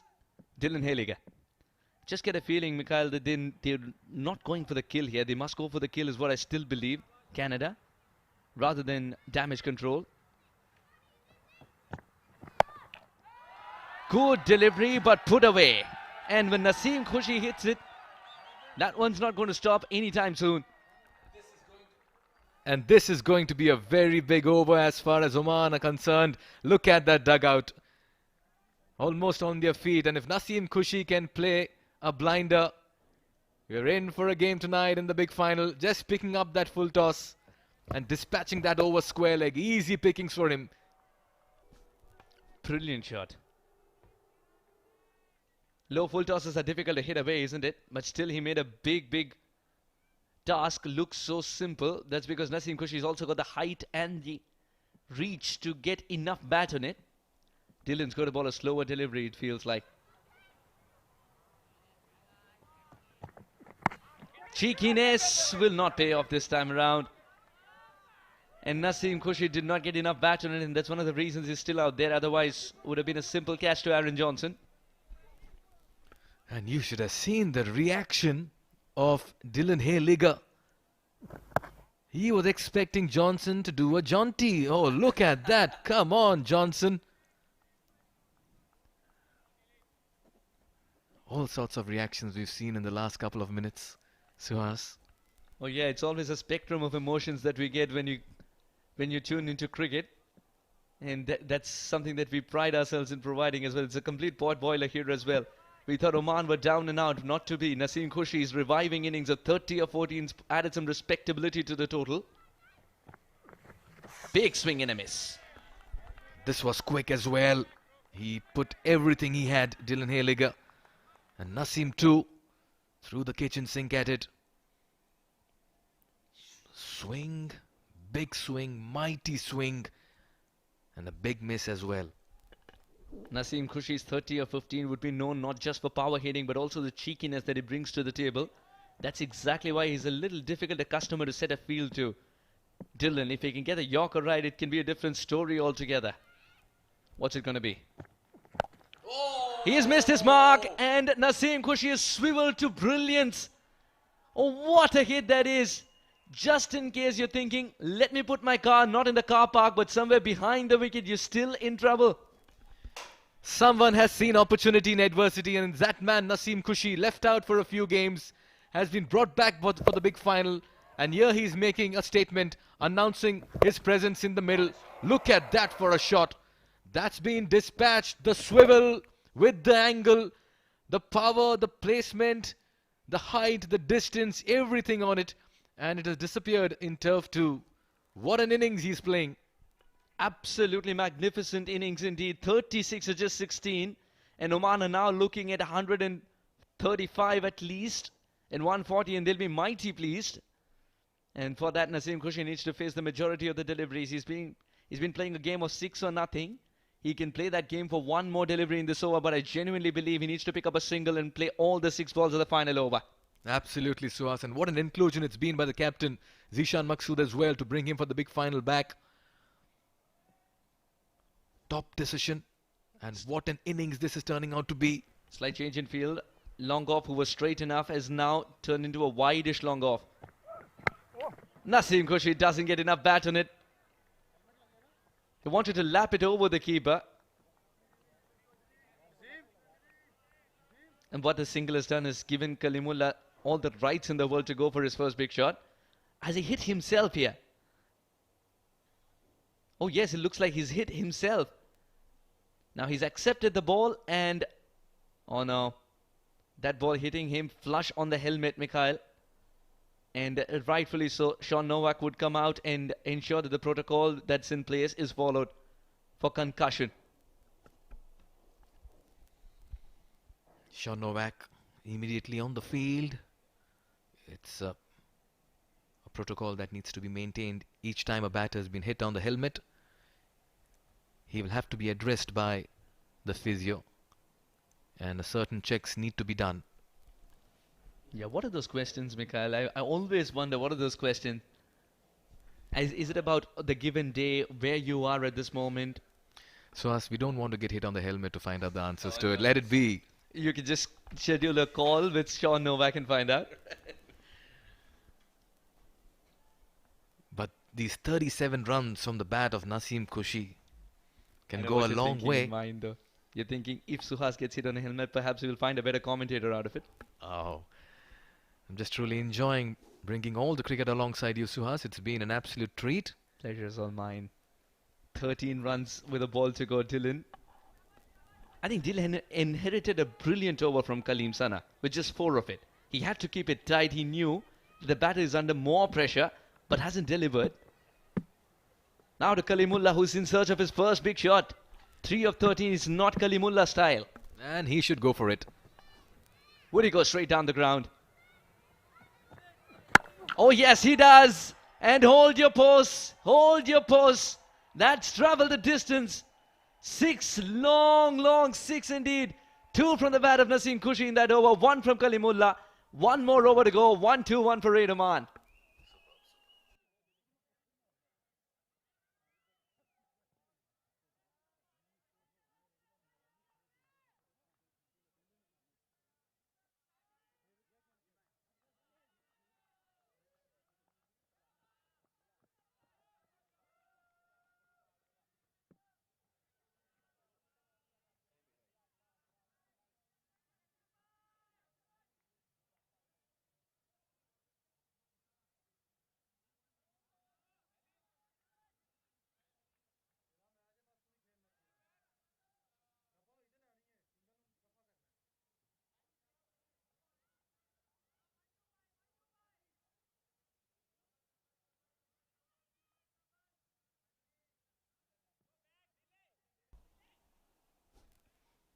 All right, Kalimullah versus...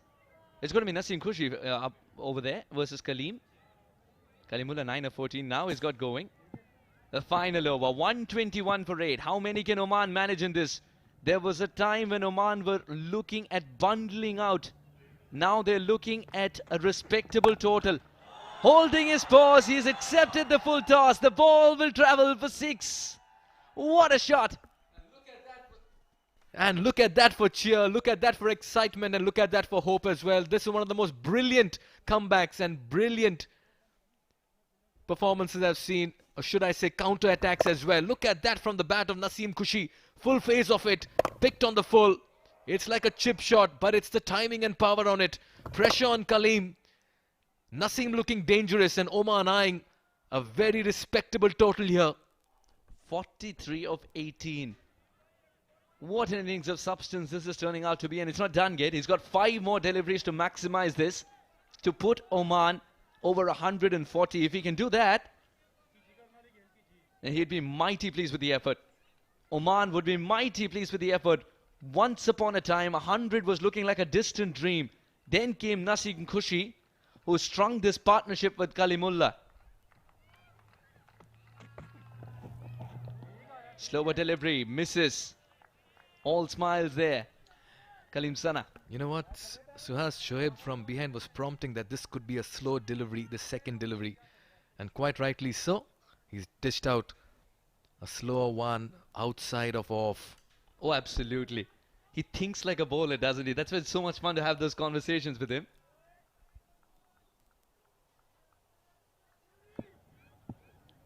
What's this one going to be? Yorker would be a great attempt indeed. But he attempted a Yorker first ball and that disappeared for 6 because he missed it. Naseem Khushi is going to come down the track. No, he's going to stay put and swivel. He's tried his best there. The umpire's arms will spread. Naseem Khushi suggested it's a wide. And that's a fair enough decision as well, though the bowler and the wicketkeeper are not happy. But look at that dugout. Fayaz Butt, like a schoolboy, just jumping around his seat. Oh, yeah. Why wouldn't he be? Because he's played a lot of cricket with Kaleem Sana, especially when Pakistan under-19 toured New Zealand. He would have given him a couple of tips to the batters. All right, 6 and a wide in this over. Cheekiness will not pay off. Oh, might it might! Sometimes it's not Naseem Khushi who will get that boundary. It's a shadow practice of Naseem Khushi who will get that boundary. Srimanta cannot believe it. Well, cricket or sport is all about momentum. Who would have thought this dot delivery would end up being 4 runs in favor of Oman? And Naseem Kushi can only wear a smile on his face. He can't believe what he's seeing, but he's got somehow managed rather to fetch 4 more runs. Yeah, there are times when you don't even touch, but you still go through with the practice of that shot, but it's still the result that you intended to in the same region. I haven't seen this happen. At least not if I jog my memory about 5-6 years. I can't find any instance. And he let this one go. He's doing a terrific job. He's staying put and making Kaleem work with that angle and bosh it up. And I'll tell you what, the momentum has shifted. As simple as that. It's the counter-attack of Naseem Kushi. Pressure back on Canada. They'll go back to the dugout knowing very well they've conceded more than comfort from where Oman were coming. Absolutely right. Now he's given Kalimullah enough to bowl at as well that you were mentioning. 43 of 20. Wants to come back for the second run here. He has to farm the strike. He's got to farm the strike. Miss of the throw means the second run is complete. The crowd's enjoying this. When the going gets tough, Naseem gets going for Oman. That's been the story in Oman cricket. What an innings he's playing. And what a time to make it count as well. The big final, come back into the side. Team under pressure, playing catch-up in a hopeless situation. This throw from Saad bin Zafar, just coming at an awkward length. Again, it hit the surface. And there is protection, would be a single. Now with that throw, it hit the surface. Oh, is he coming back for the second? Kalimullah wasn't given the charge. Oh, well, what's this going to be? The big Kalimullah that we all know hasn't put in the dive here. He tried to get there with a bat and a few of his strides. Would you believe it? Kalimullah did not get the memo. Naseem Kushi wanted to be back on strike. Now, he was absolutely clear he wants the second run. Oh yes, he kept saying 2, but the presence of mind of Kalimullah has to be given credit over here. He kept his bat plonked at the crease, and once the ball was released to the non-striker's end is when he took off. Kaleem thought that he'll go for glory first, then started running towards it, put up an underarm throw, and in the end, I guess Kaleem may be struggling. So Kaleem run out, but what a part he's played in the middle. He's been there for Naseem, he's been there for Oman. Kalimullah got a big six. He's wagged, he's hung around his bat, and he's taken his team to a very strong position from where they were. That's indeed great presence of mind. Even though he's got out, it's great presence of mind. As Mikhail mentioned, he wanted to treat the second run like a relay race. Let the partner arrive and then we'll move. 9 of 14, not good enough. But great pride he'll take in the fact that he's been there for a long time. Yes, that smile suggests 136 for 9. He believes 136 enough.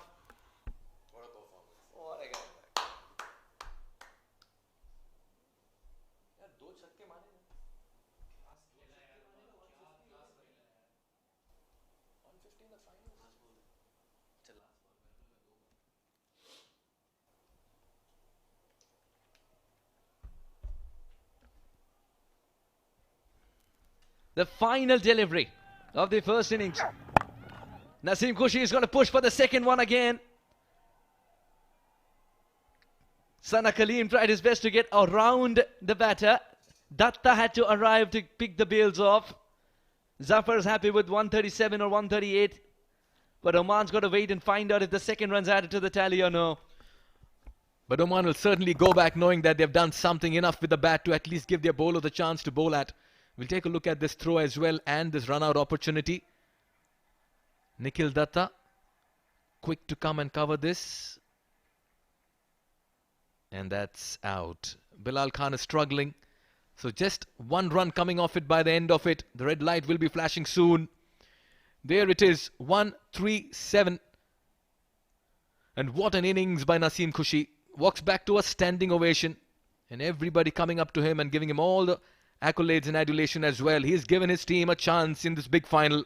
He's fought back and he's staged a comeback for his side.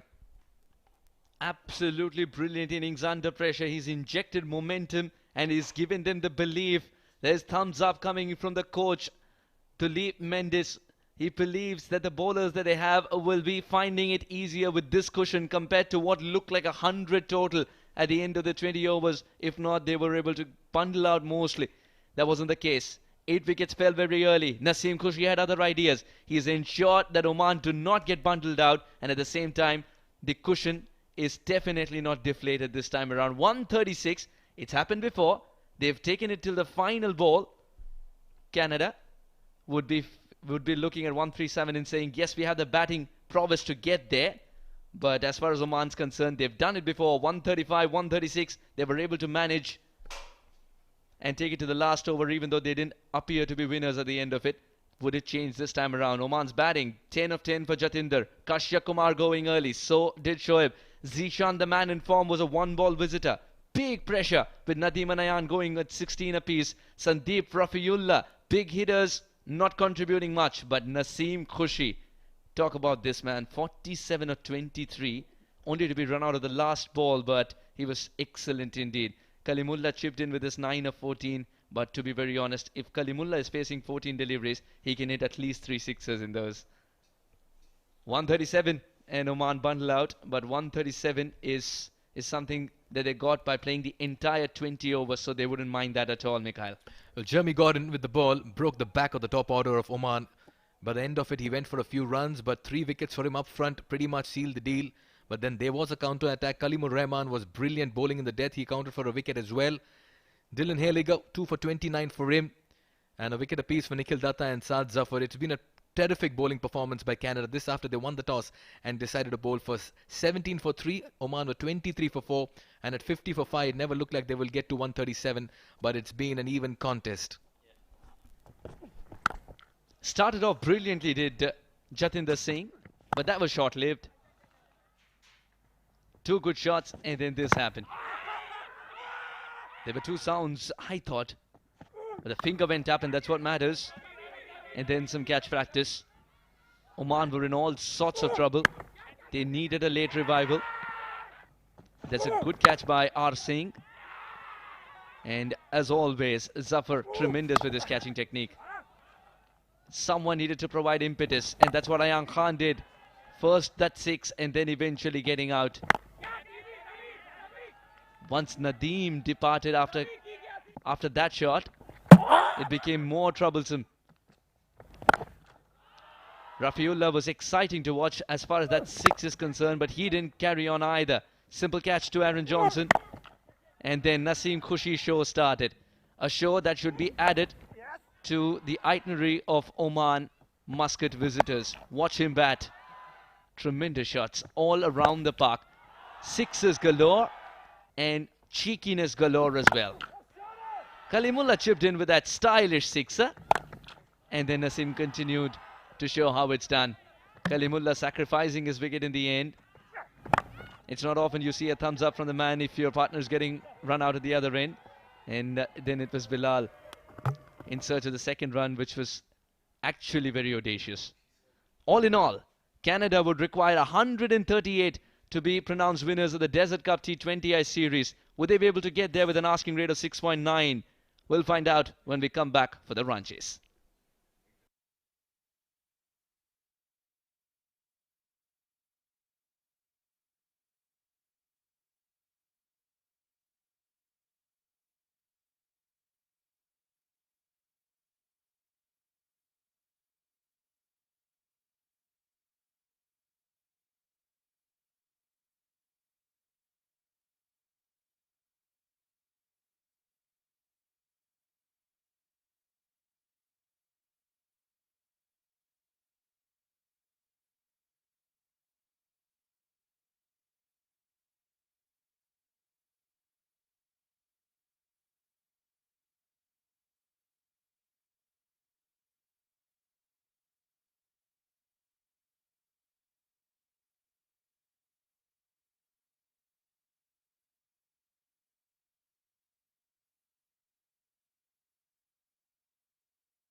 Good evening, ladies and gentlemen, and welcome back to the final game and the final innings of that final game. Oman taking on Canada. We are live from Amirat Cricket Stadium in Oman. My name is Shoaib, and I welcome you all to the second innings, which is going to be a cracker of a game, a humdinger. And that is what we expect whenever these two teams talk and battle against each other. Oman, the scorecard, well, nothing much to discuss there, except for that innings from Naseem Khushi. 47 of 23 deliveries, and that has got them to 137. Looking at the bowling card, the pick of the bowlers, Jeremy Gordon was absolutely wonderful in his first 3 overs. Went for some runs against Naseem Khushi, but managed to get 3 wickets in the end. 2 wickets for Heliger, a wicket apiece for Nikhil Datta, Saad Zafar and Kalimur Rahman.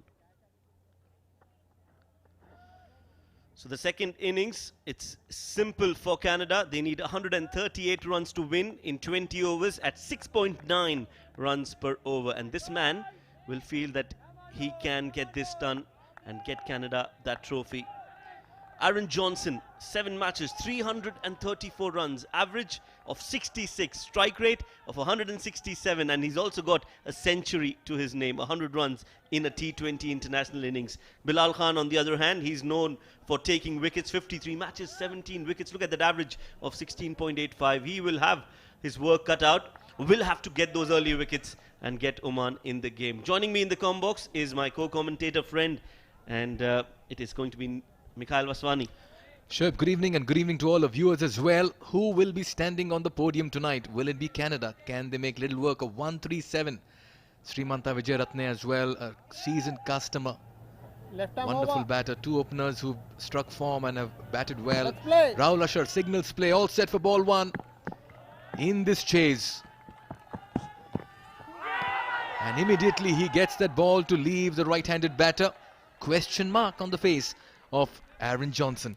Well, if Oman have any chance of winning this game, it has to be only when this man, Aaron Johnson, is sent back. The earlier he goes in the dugout, the chances for Oman increase many-fold. But this man, he is so dangerous, Aaron Johnson. Once he gets going, it is very difficult to stop him. And tonight, it's going to be a contest between Bilal Khan and Aaron Johnson. Lip-smacking contest here between these two. Short ball, extra bounce on this wicket. Yes, he's now practicing and understanding the condition of the pitch. It's important that Aaron Johnson stays there and assesses the conditions before he plays his shots, Mikhail. He's been Mr. Unstoppable in the MazaPlay.net Desert Cup T20I series, but I just sense that Naseem Khushi innings has given a lot of life into this defense of Oman, and you can feel that they have spring in the feet and they believe they have a chance over here now. What a contest, Bilal to Johnson. Very watchful, and that's a good start from Bilal as well. This is an evenly matched contest, I tell you. Bilal Khan, he's not going to give away runs, and Aaron Johnson, he's not going to stop himself. If it's in the slot, he is going to play his shots. Zishan Maqsood, well, just couldn't fire tonight, but has been exceptional and phenomenal as a leader, as a batter for Oman. 3-dot balls. Johnson does not allow this kind of a start when he's opening. Driven straight to short covers, shy of the stumps. Oman very sharp in the field at the moment. They are on the prowl. 4-dot balls. What a start here by Bilal. Oh yes, that was hit straight to Zishan Maqsood. Clean collect and a quick release. An appreciation from his team members. There's a slip in place. Jatinder Singh is stationed at second slip.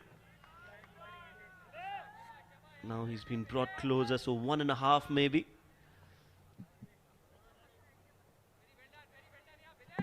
Aaron Johnson, 4-dot balls.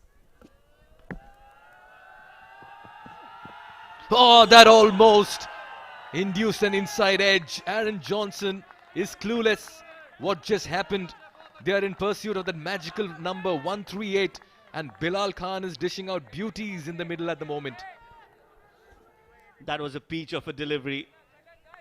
Just on the top of off stump. Bilal Khan, He thinks he's missed that target by a few inches, and he's not wrong. Aaron Johnson was cut in half, beaten all ends up. 5 dot balls. Can this be the maiden over? The first over of the innings. Bilal will want to finish on a high. Oh, he slashed that over backward of point. They fetch 4. Canada off the mark, and so is Johnson in the final delivery. Just releases the pressure. After the first over, it's 4 for no loss.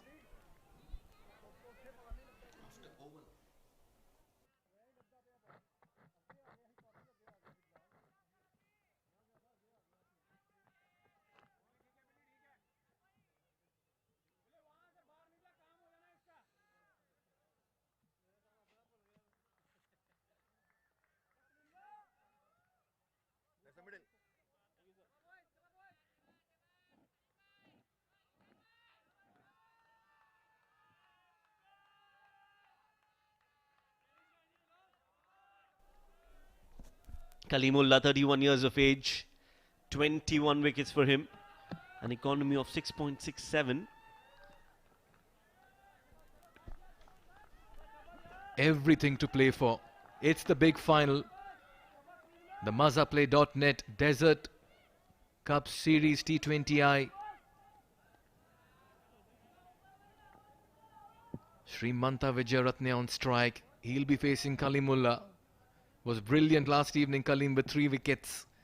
Can he continue the same form? Makes room for himself. Just try to bisect the gaps. So intentions made clear by the openers of Canada. They'll not want to miss out on the first 6 overs. They believe it's the power play is when they can capitalize. That was hit hard straight to Ayan Khan. He's an exceptional fielder. One of the best in the Omani setup. Quite a few to be honest. Kashyap Prajapati also. Jatinder Singh can field well. Can place him anywhere you like. Fuller delivery using his feet. Srimanta has played that over Kalimullah, and that's gone for 4 runs. Great start for him and for Canada in this over. And this is where the Oman bowlers need to alter their lengths quickly. Just drag it in a bit short, back of the length. That'll be better. Giving the charge, easy pickings over Kalimullah's head at the moment. That length is not going to help Oman's purpose. And this is a very good attacking display shown by the openers. Yes, they should look at that previous innings and see where the fast bowlers found their length, where they were more lethal. I think that shot of good length has been one length that can trouble the batters if you bowl there consistently. Yeah, that's much better. This time he's waited on that and played it behind and all the way towards the third. That is a good shot. Nothing wrong with that delivery, but Srimanta and his brilliance on that delivery has got him 4 runs. Absolutely, call that brilliant. Just like the way he adjusted himself in the crease, backing up much before the ball was delivered, used the pace, chipped it over the slip region. Work to do for Bilal, who just finished off an over. It was always going to be difficult for him. Well, it was as if he knew where the ball was going to be bowled. He was ready, anticipating that length, and then he just guided it and helped it on its way for 4 runs. That's a good point, Shoaib. The previous delivery was a fuller delivery, and that's when he picked up that the next one falling could be a bit short and quickly positioned himself. Great observation there. Thank you, Mikhail. Means a lot coming from you. This one down the leg side will be called a wide. So everything happening here in this Kalimullah over. They need to keep calm. They've still got runs on the board. They can still make a comeback. But that self-belief should not diminish. And that's the problem. Few boundaries here and there should not really affect the momentum of the fielding side. They need to still believe they're very much in the contest. This man brought them back with a whirlwind 40-odd runs. He was special tonight, Naseem Khushi. Well, what a masterstroke. Not from him, but from Zishan Maqsood, the captain, to bring him inside the playing 11 in the big final. And he has returned the belief that was shown to him. He has returned that faith with a blistering knock. Once again, just shuffles in the crease. Fine legs up in the circle. That's travelling. That's the third 4 of the over. Canada are in pursuit of 138 and they are looking very good at the moment.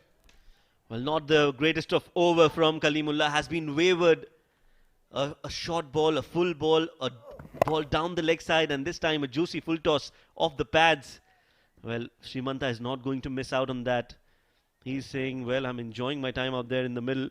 Aaron Johnson can now take some more time and still play his shots later on. It's not a big target. Zishan Maqsood, he needs a wicket. Who's going to get him that wicket? And that's why it's not a bad idea to have two aggressive batters right on top. If in case one is not able to middle the ball, is having an off day, is scratchy, the other one is making up for it. Absolutely spot on there, Mikhail. T20 format is such where you need not just cricketers but daredevil cricketers. Cricketers who play fearless. And that faith has to be shown in the batters when they come out to bat. They need to be allowed to express themselves. And after those few fours coming from the bat of Srimanta, there's a change in the field set. Crowd in anticipation of a wicket. They're all on their feet. Very close to us. Jatinder Singh has moved to mid-wicket from slip. Yeah, you're talking about players. They need to be mavericks, characters. Score there and play their own brand of cricket. Entertainers.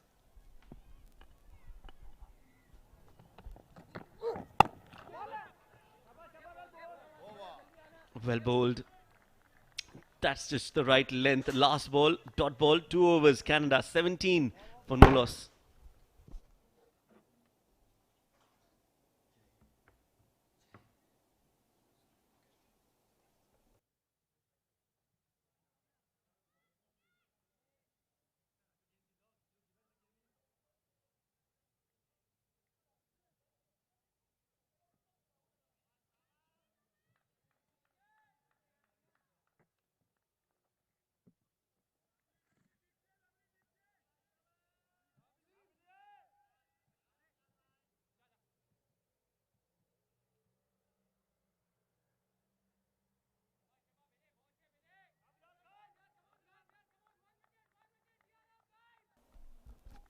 Aaron Johnson, 4 of 6. He's the danger man. That's the tournament stats for him. Look at that average, 67, strike rate 164, and a best of 109 just in this tournament as he misses this one from Bilal. Slower and also kept low, Mikhail. And you can sense that he's struggling with the ball that's coming into him. On a couple of occasions, he's tried to play a big hit and that's missed completely. And this is where I feel Bilal's experience and imagination will have to come into play. Johnson has been unable to get going. There again, just giving the charge very early, and that's a very good change-up as well. Just saw the batter advancing, and you change pace on it.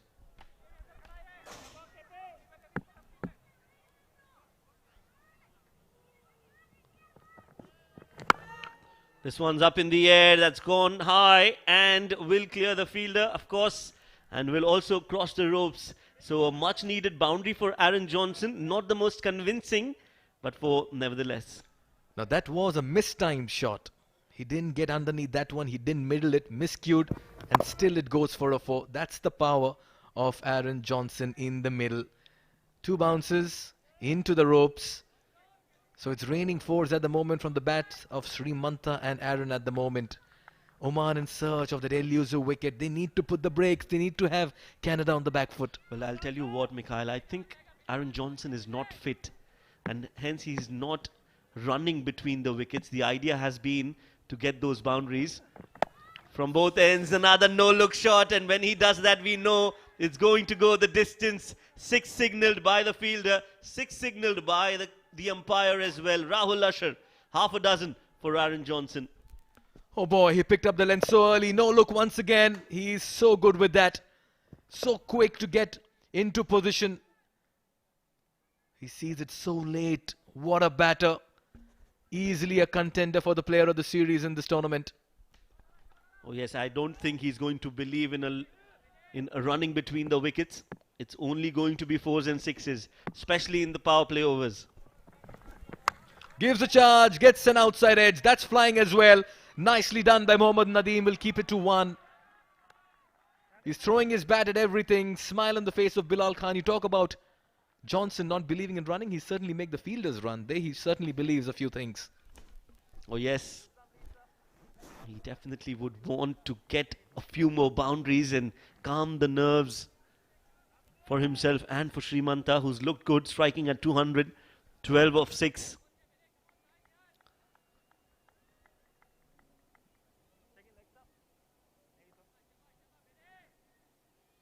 Two more deliveries to go in this over from Bilal. They were looking for an early wicket. That's not happened yet.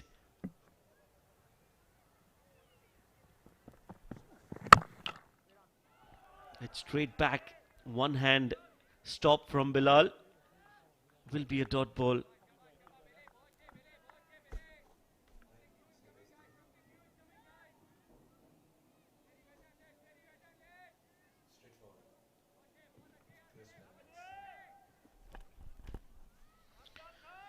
In pursuit of 138, 28 have been knocked off by the openers of Canada.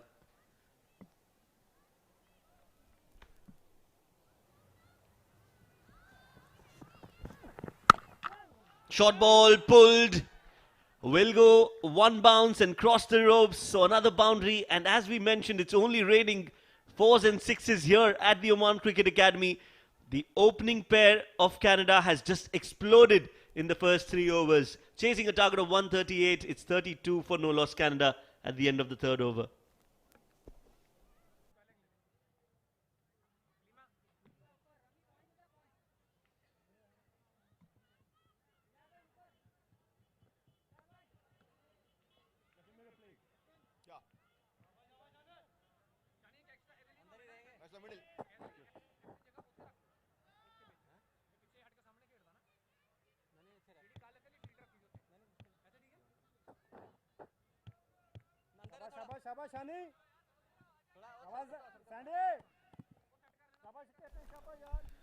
Well, after a very ordinary over by Kalimullah, Captain Maqsood believes it's time to introduce him into the attack.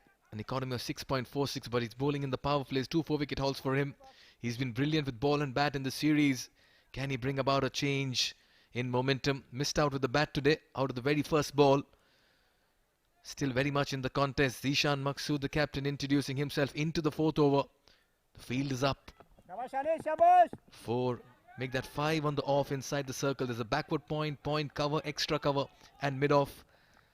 You have a short fine leg, a deep square leg, a mid wicket, and a long on in position.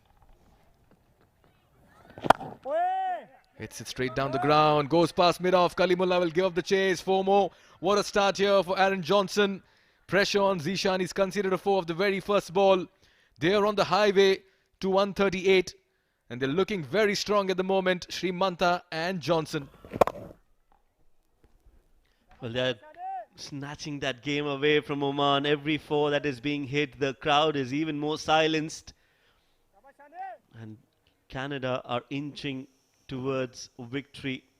The first 6 overs were very important and they've started off well, Canada. Oh, that's a poor delivery and rightly punished by Aaron Johnson. Played it fine towards the fine leg and that ball races away for 4 more. So back-to-back boundaries for Aaron Johnson. Tournament fours 322 as Canada reach 40 without a wicket. Just like the way they have moved around in the crease. They're toyed with the bowling so far. They've been adventurous, Johnson and Srimanta. They've taken their chances. And if Johnson gets going, this game will get over very early. He's raced to 23 in 12. 2 4s in the first 2 deliveries by Zishan. Almost carrying to the field at backward point, Bilal Khan. A little under 100 needed. That's the crowd. Turning up for the home side for the big final tonight. They're waiting for that wicket. They're waiting for that big moment. 98 needed and 99, a little under 100. Looks a very simple equation at the moment for Canada with 10 wickets in hand. Well, Mikhail, 98 runs are a lot of runs, especially on this wicket. I think they still have a game on.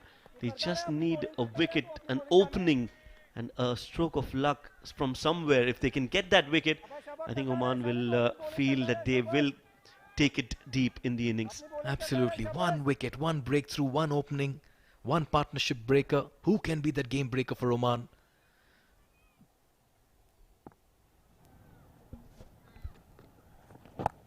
Brings out the sweep, Aaron Johnson. He's seen and he was eyeing that square leg area. A diving effort, but the ball will cross the ropes.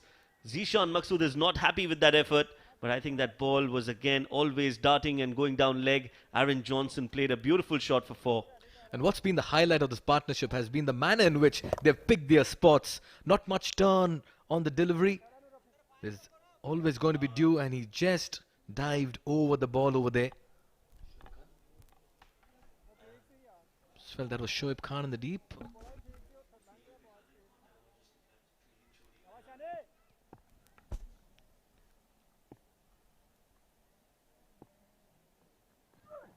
Gives the charge. Straight back to the bowler.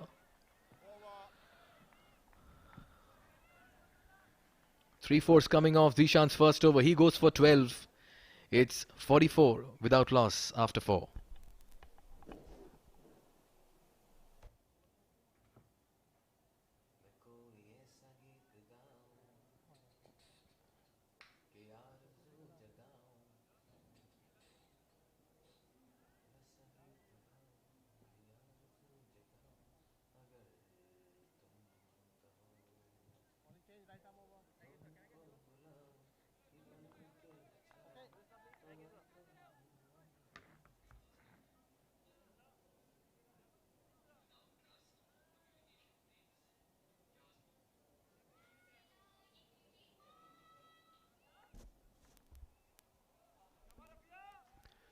Four overs, 44 for no loss as Rafiullah has been introduced into the attack. Can he be the partnership breaker? He has that knack of taking wickets. Will he be able to perform tonight and get them that important breakthrough? 7 matches, 10 wickets for him. Bowls one full and on the pads. Nicely played, very watchful Srimanta. Was surprising that he was not opening the innings for Canada for that previous game, but now he's back to that slot. Canada have been a little experimental in many ways. Like today we saw Jeremy Gordon as well coming in and just creating havoc. A few players of theirs have not made it as well, frontline players, but despite that they have dished out a terrific and a thorough performance with bat and ball. And as you spoke about Johnson carrying a niggle, he's not shown any signs of it while hitting the shots. Slower delivery, picked up the pace early. Yes, he's not been 100% fit in terms of his running. You can see that little bit of a limp in that single as well. But what he's done very well is that he's not let it come in the way of his run scoring abilities. He's dealt in boundaries, he's been selective in his running as well, and he's had a good partner at the other end who's understood the partner's limitations and strengths in Srimanta. 46 for no loss in the 5th over. Everyone's gone quiet at the Oman Cricket Academy at the moment.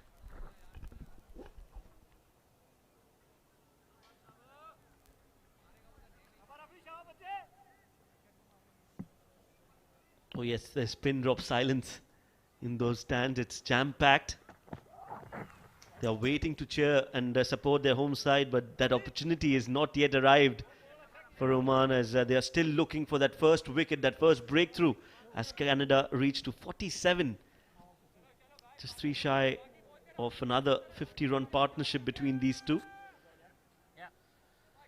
Well, things are not working in favour of Oman as of now. Srimanta, who's on 17 of 9, has looked good.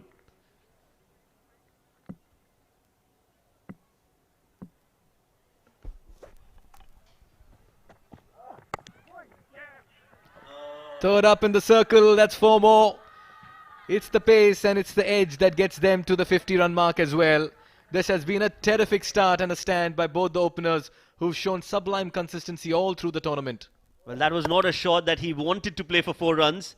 He just got lucky on that occasion. And well, fortune favours the brave and the momentum is a real thing in cricket. Canada has got that in their favour and it continues to be a dominating factor. Both these players, 51 partnership, and yes, they can appreciate that effort amongst each other. They know the job is not yet done, it's just half done, and they'll want to see Canada home.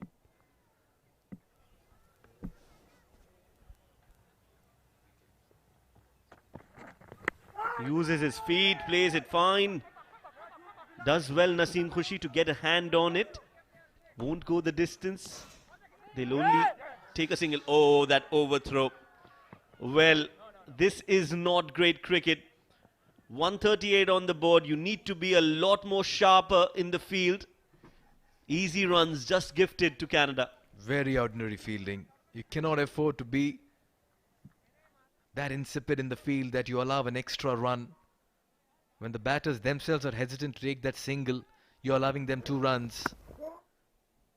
Naseem Khushi did well to get some glove on it. Bilal Khan gets up and throws it back. No one backing up.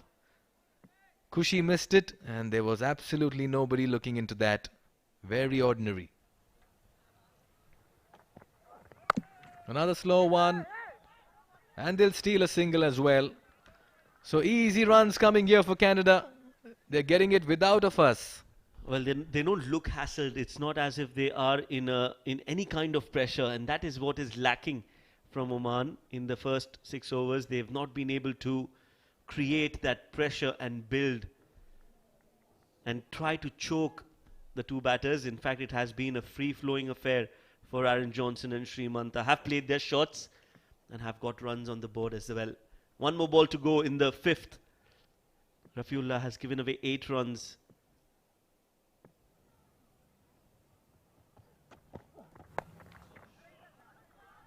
Another no-look shot, and it's a boundary to end the over. 5 overs have been bowled. Canada looking strong. 58 for no loss. Change in the voices in the com box. It's going to be Suhas Vedam and Abid Ibrahim.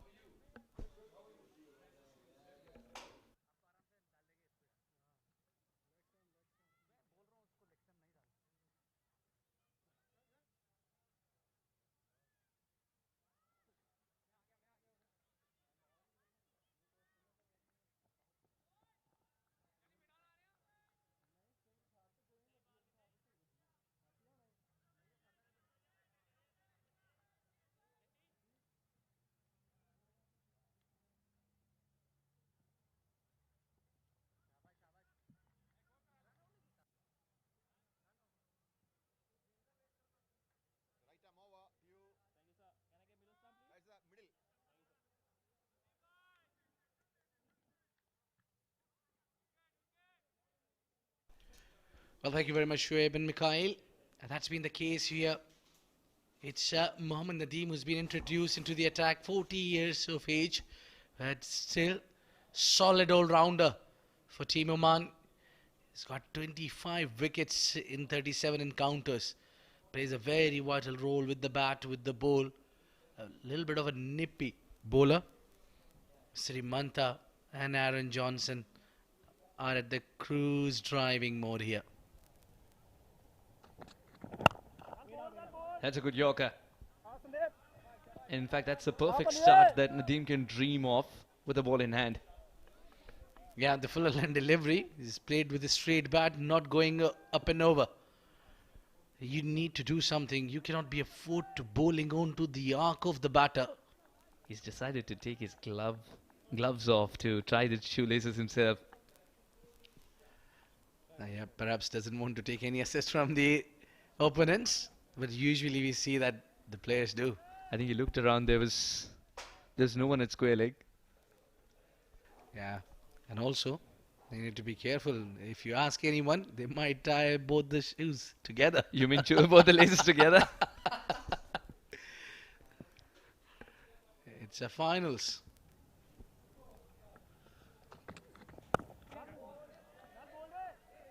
How many runs have come off the edges today? A lot. So that says a story about this deck has something to offer for the bowlers. Oman need a bit of luck here. Well, And Aaron Johnson, well, he's not even looking at the ball and still is travelling the distance, let alone... Just imagine what happens when you looked at the ball to the last moment. You won't find it. And I'm more of a guy who likes to look into the eyes of the bowler rather than looking at the ball. Somehow or the other, Oman is in a desperate need of a wicket, and especially the wicket of Aaron Johnson before he creates that far away distance for Oman. All right, 4 men inside the circle on the off, and he's got 3 on the on inside the circle. The man at 45 is 45 in the deep on the offside. Aaron Johnson makes it look as if pace bowling is not about very quick bowling. He is able to get into positions and play so freely, effortlessly. The nonchalance that he brings about in batting. Lot of headache for this man though, Zishan Maqsood. Lot of headache at the moment. Yeah, with the towel also with him, and the dew is also chipping in. Not so great scene for Oman.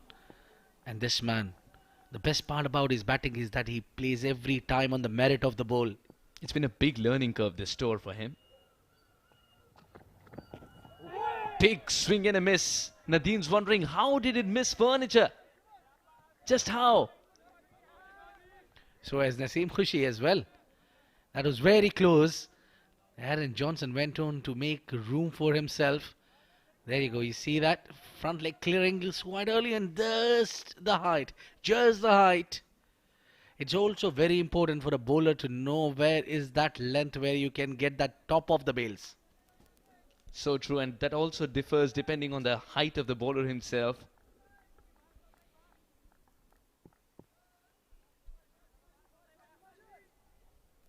Canada are off to a cruising start. This is 59 without a wicket in 5.4. A dream start in the grand finale. When you're chasing just 138, you take it any day.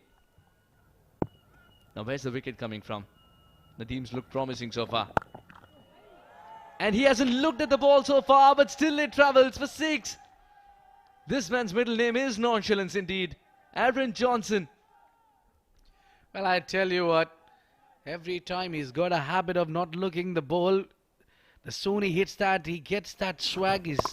That no-look shot is getting into the trend. He doesn't bludgeon the ball, to be honest, but it still travels.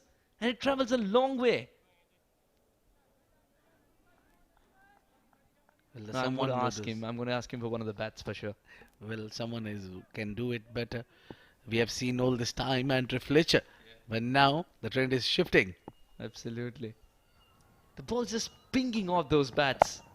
Once again, man in the deep, spectator. 2 sixes. This time it's a slower delivery from Nadeem. He needed a bit of pace on it. Generates minimum swivel and sends it for 6. 6 overs gone, 71 without a wicket.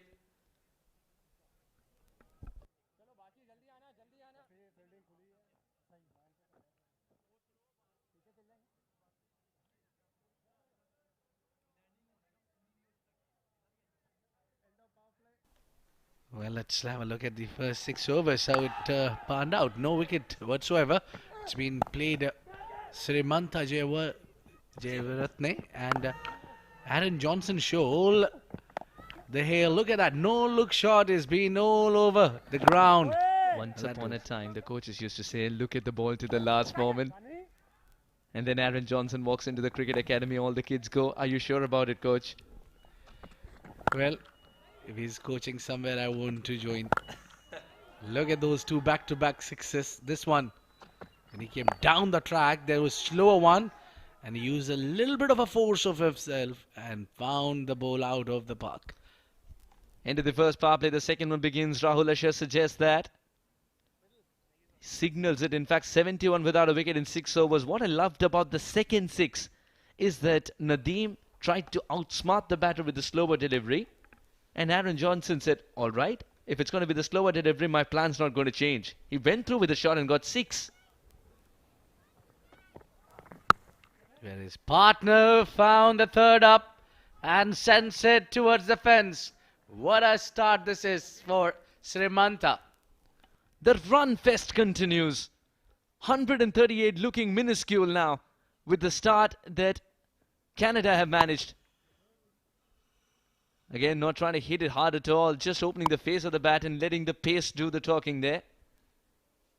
Beautifully placed, wonderful result.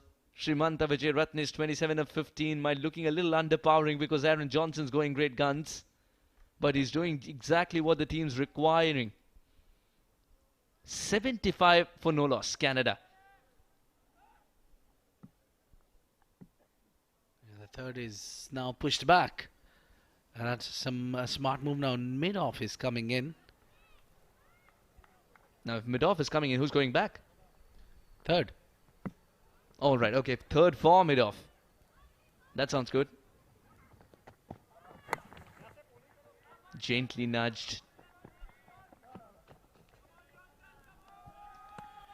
It's been a great start for Canada.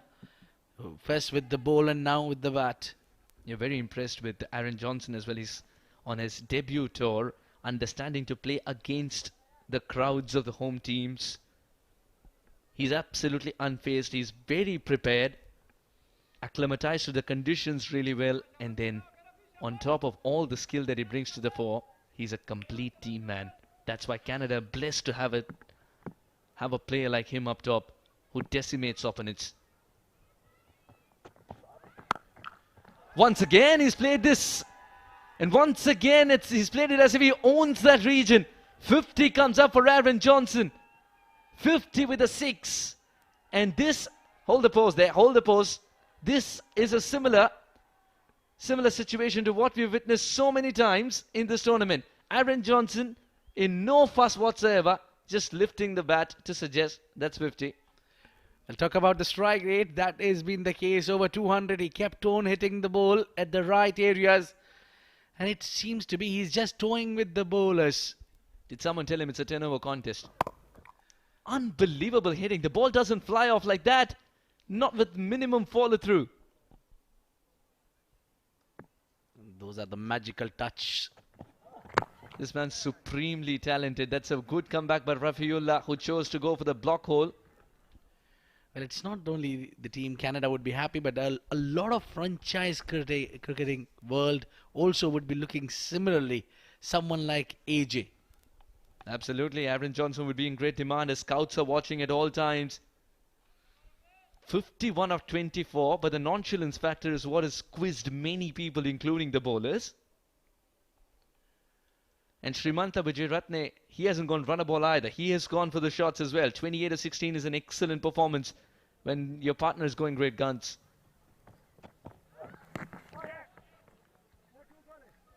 We'll have to wait to see if there was some bat involved. Looked like it hit him on the body.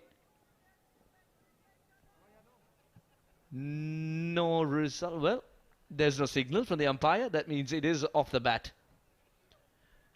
Yeah, he's confirmed with his leg umpire, but look at that, his bat.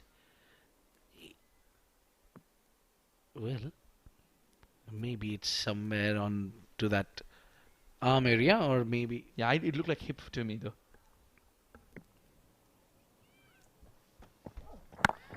And now Rafiullah is just bowling out the right areas. That final delivery of his over, but he's gone for plenty of runs. Expensive over, another one here. All because of Aaron Johnson is doing some serious damage to Oman. It's 85 for none at the end of 7, Oman, Canada.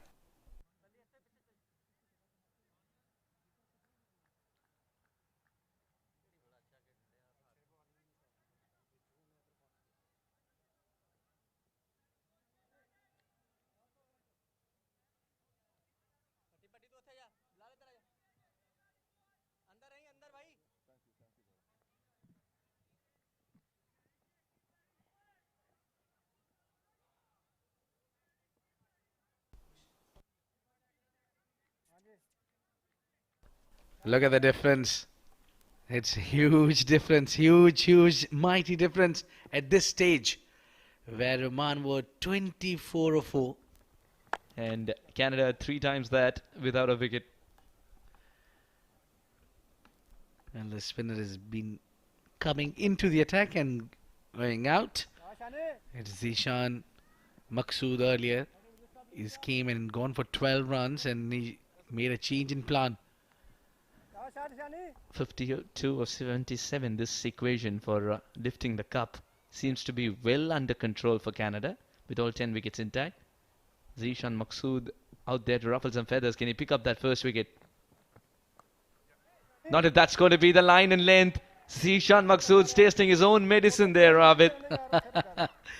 Well, the soon you bring that third up, he finds the gap. The soon you push the third back, he brings Johnson on a strike. Srimanta Vijayratne comes from a country which celebrates spin. He's played a lot of spin. And for him, this was simple. Well, indeed, when you have Rangana Herath and likes of Muttaya Muralidharan back home, imagine. Now, of course, calls Canada his home. Oh, that's a good ball. But that was so good that even the keeper didn't have an answer to it, which means eventually it's backfired. It's a single. Yeah, no matter how every single runs here counting and going against Oman. This kind of a start Canada was expecting. Are you expecting a quicker one here? The quicker one. No, the slower delivery, in fact. This. Well, I tell you, if he would have bowled a quicker one, that might have travelled all the way. 46 of 74. Where is that first wicket coming from? Zishan Maqsood has stopped looking around and assumed responsibility with the ball in hand to provide it. Because other bowlers weren't able to give him that breakthrough. They were going for runs, and a lot of them. Srimanta's watching the ball to the last moment. Aaron Johnson's not even doing that and scoring runs. So the plan is very simple from the captain Zishan. He just wants to bowl slow in the air. And I think that's the one way to get rid of Aaron Johnson, who likes the pace coming at him. Again, the sense of ease with which he sets himself up for the shots. This man's a masterclass. 54 of 27 in the big finale. Zishan Maqsood's doing the right thing. He's slowing it down. Slowing the game down. You could just sense it. 8 overs gone, 93 for no loss. Canada still on top.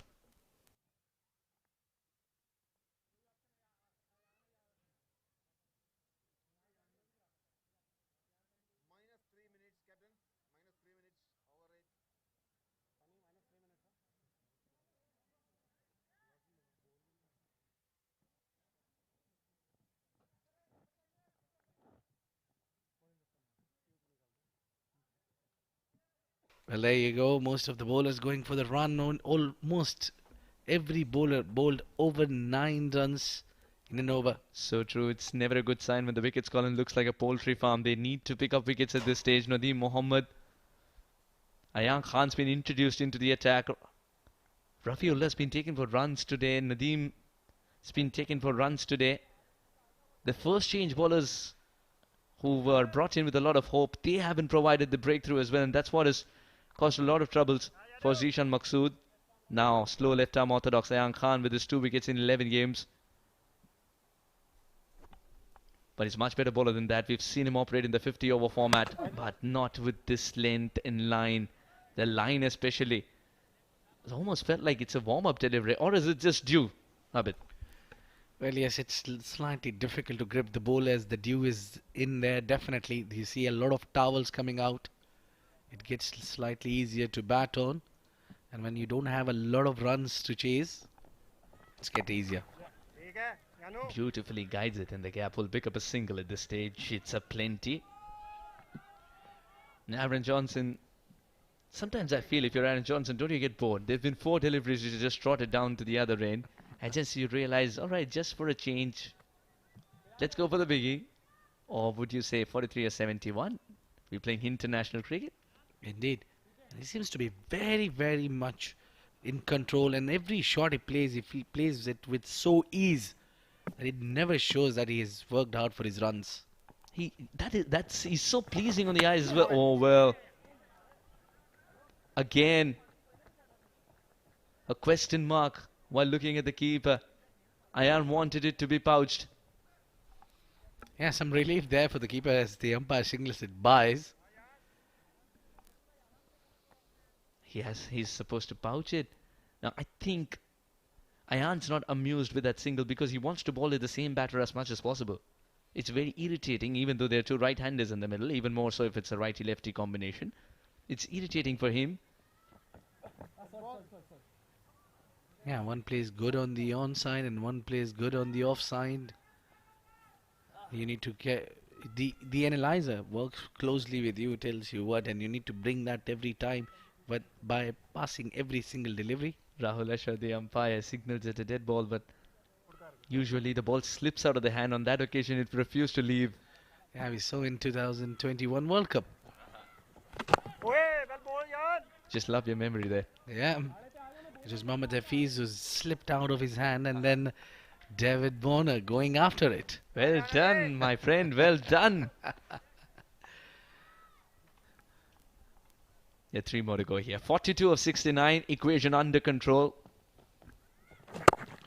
Even more so with a single of this kind, which is very innocuous, but very effective in the contest. Well, indeed, every single run is taking Canada closer to the victory. Don't we love this game and we live for it? The game of cricket at its best.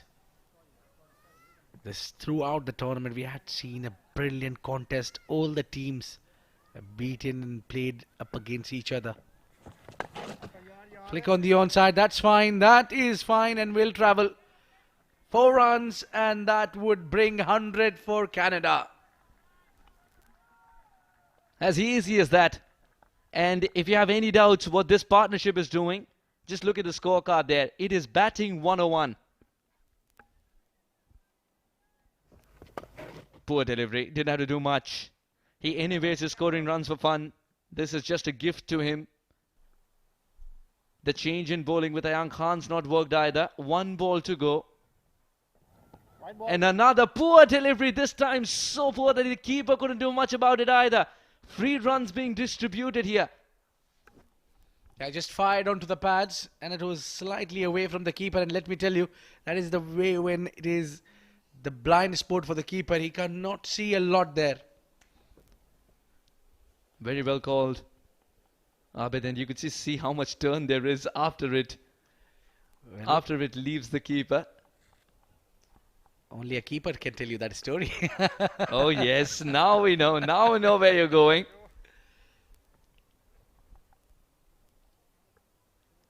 .32 of 67. The game's virtually done and dusted with the 10 wickets in hand. Canada cruising towards this victory. And Ayaan Khan's given away 12, and the problem is he's not made the batters work hard for the runs. And a dot ball to finish the over. Much better this time from Ayaan. 9 gone, 106 for 0.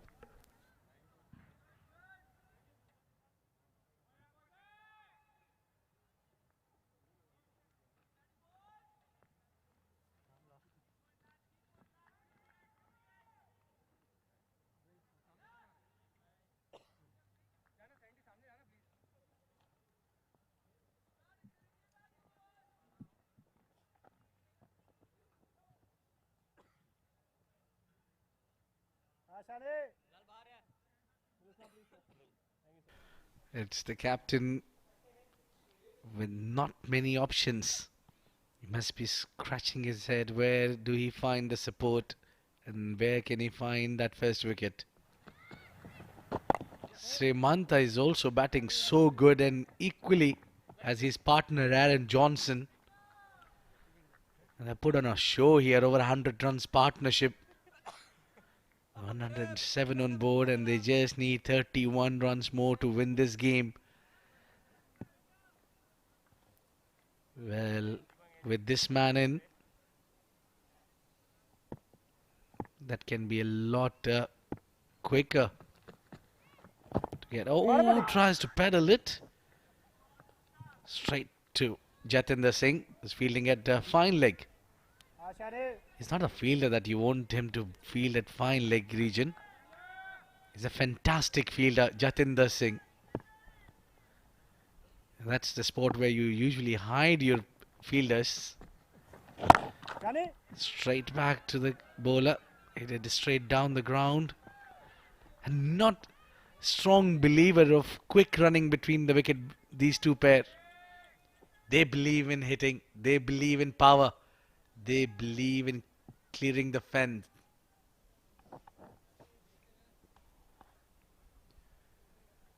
Srimanta is also close to his 50, just 13 shy of it.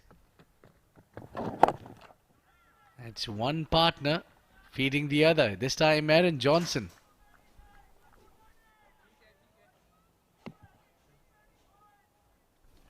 This huge crowd who's come in to support the home side. And they wanted to see an exciting contest at minimum. And of course, they wanted Oman to win at the end of it as well. They still do. 29 of 62. Equation.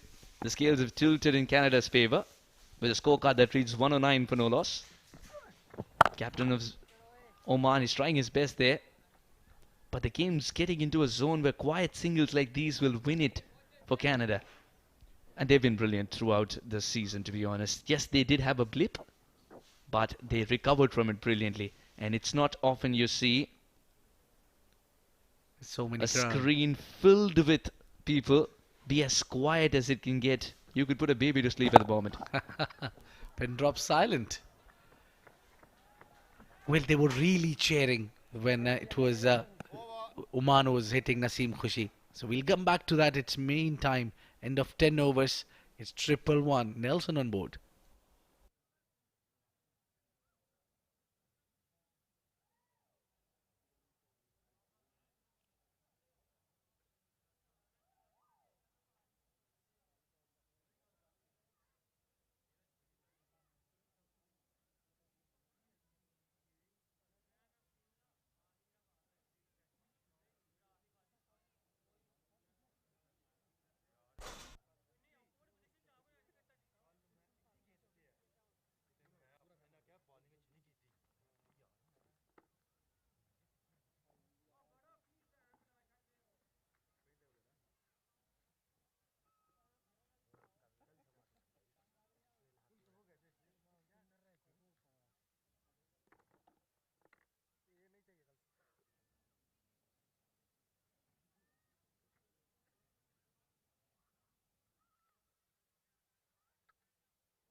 Well, it's 111 on board Nelson for none at the end of 10 overs. We're halfway through. But it seems to be Team Canada in a hurry to finish things off. Especially with two batters together batting so well, Simanta and Aaron.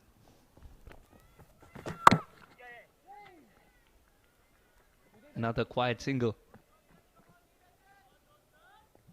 You could just sense it from the drooping shoulders of Oman team that the game's slipping away from them. You need a spectacular moment, perhaps a catch or a fielding effort to lift them up. That'll sort of wake the crowd up as well. Well, indeed, that's what we want. It was berserk when we were out there.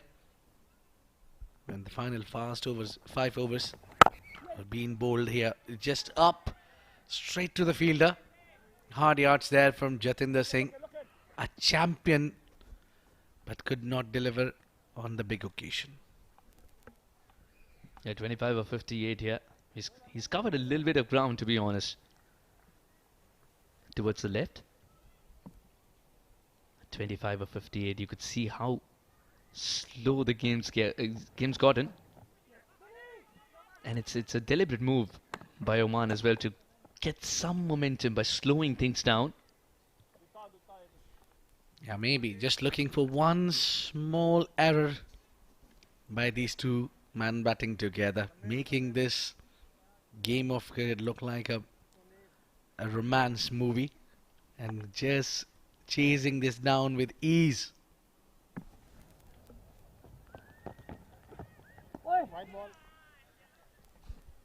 He's got to reball this one, and the equation that's getting deflated by the minute. It's just that kind of a day it is for Oman.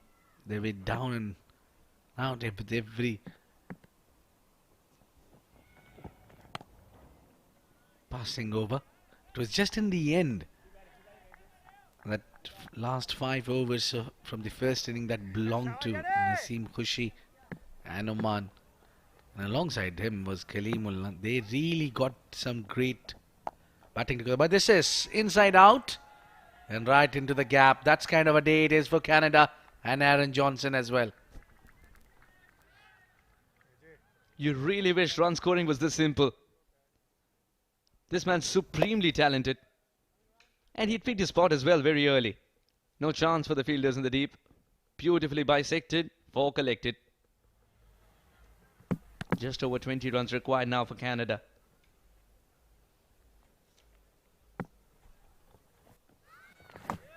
Oh, that's gone up in the air. Have a look on it, Johnson.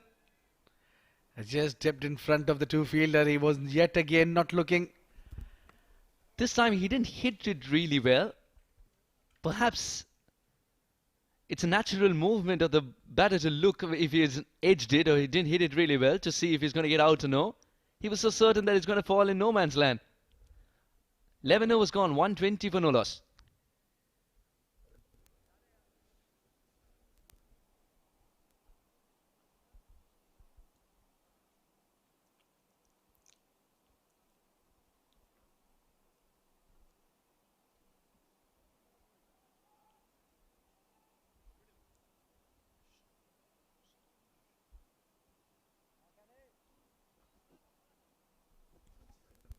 $120 for no loss. An exciting tournament. Now towards the culmination. It's turning out to be a one-sided affair. Under edge, but the luck factor again. Zishan Maqsood searching for it. Well, Oman need a slight bit of luck here. They need at least a wicket here. Beautifully bowled. Oh, slow in the air. And he was drifting as well. 17 of 53.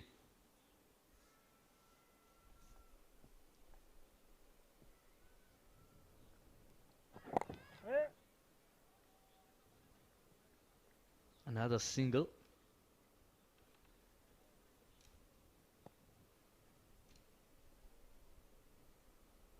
(16 of 52) now. The countdowns begin. The countdowns begin in different parts of the world because Canadian fans are everywhere. But for those who are enjoying brunch or lunch at this stage, depending on where they are in Newfoundland, Winnipeg, Regina, Edmonton, Vancouver, wherever you are, you know you're gearing up for celebrations. Well,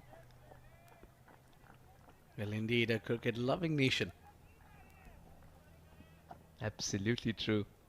We were discussing that the first ever cricket match was played between Canada and USA. Yes, that was quite a surprise for me, but well, thanks to you. giving me that story about the first ever international cricket match was played between Canada and USA. So they just have to dig a little deeper to find the love for cricket again, and that's what they will with a series win of this kind. They're on the cusp of victory. 1, 2, 3 without a wicket. And also, they had the national sport for 17 months. Yeah, for quite some time. I think 1867, if I'm not wrong. For quite some time, the national sport of Canada was cricket. And it happened again, I think. Well, I wish I was born by that time. No, even I was minus 35 or 36-year-old.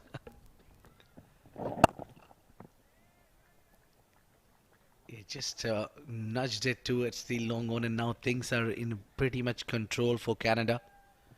And they can feel the victory is around the door. Now, this is turning out to be death by 1,000 cuts here. Every single is pricking Zishan Maqsood, and he knows that it's deflating the cushion of Oman. 14 required of 49. That could be close, and the finger has gone up. Zishan Maqsood's given something to cheer for the fans, as Aaron Johnson, who hasn't played a shot in anger today, perishes as he misses a straight one. What an innings he's turned out with the bat in hand yet again. Well, something to cheer, something to smile for. It's the captain who strikes. Trapped it in front, and he was an appeal away from getting a wicket of Aaron Johnson. 12 gone, 124 for 1. Aaron Johnson departs for 68 or just 41 balls. He's done the trick here. He's put his team within touching distance of what would be a very famous and magnificent win. 124 for 1.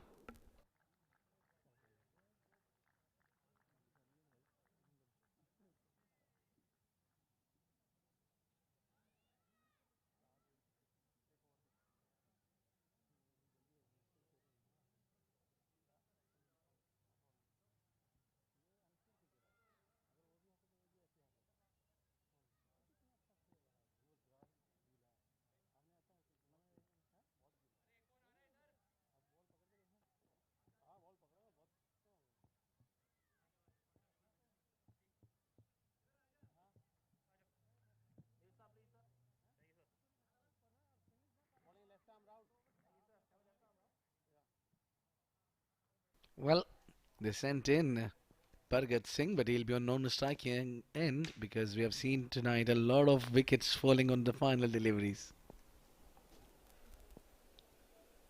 That is so true, Abid. You've been keeping count of that as well.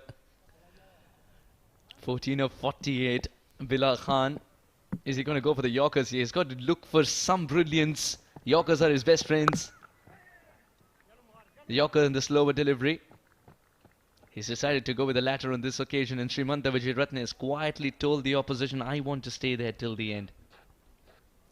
Well, he's also 6 shy from his 50. What better start you can ask if you both openers give you a 50-run plus score while chasing 130 odd. I'll tell you very honestly, with the drama that involved in Oman eventually making it through as the finalists along with Canada, I really expected a better fight and a better finale. Little did we know we were in store for a one-sided affair, because Aaron Johnson was excellent with the bat in hand and with the ball in hand as well. Winning the toss, Canada were exceptional. They had a lot to prove as they came into this tournament, but they've answered many critics brilliantly. Now 13 away from victory of 46 deliveries in the finale of Mazaplay.net presents Desert Cup T20I series. Well, indeed. Every time these two teams come up against each other, they delivered an excitement and thrills. But that's not the case here today. And until... He's looking for a single when the ball's gone absolutely nowhere. Srimanta Vijayaratne. Not only did he say no, he said, look at the equation. Does it require a single that involves a dive? No, he was really enjoying betting alongside Aaron Johnson, who was smashing the ball. That's the figures. And the state for Pargat Singh has got Yeah. 7 matches and good. 122 runs to show for himself. He's been amongst the runs in this very tour. Not in control. This should be taken. The finger's already risen. Pargat Singh cannot believe it. He's standing like a statue. But eventually it'll seep in. The realization will seep in that the finger that matters has already risen. He's got to walk. Looked like there was a bit of glove on it or yeast signaling chest. But the finger that matters already up. Bilal Khan was brought in to provide a wicket. He does. Pargat Singh departs without scoring. 1-2, 5 for 2.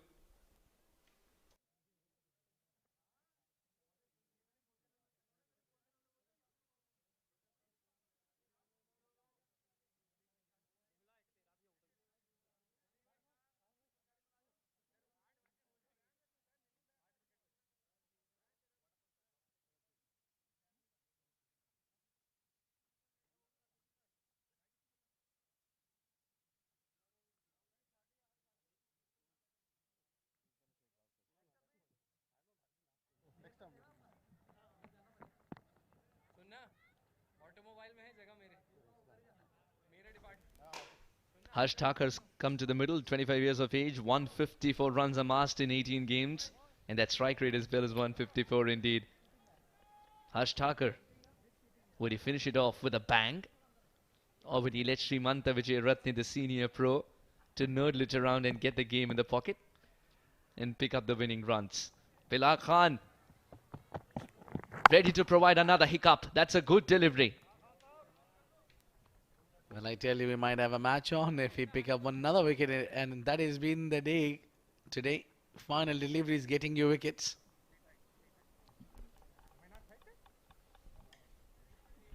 Yeah, as much as everyone gets excited with the first ball of every over, Bilal can listen to Abid at this stage and say, all right, final delivery. But we haven't seen the Yorker yet. Interestingly, we haven't seen the Yorker. Lindy, it is the right time to do it when the batter is new. You bowl that short one now. Another short one. Just flicked it on the onside. Just nudged it towards the fine leg, and he will keep the strike. Srimanta will still have to wait for his 50. 126 for 2.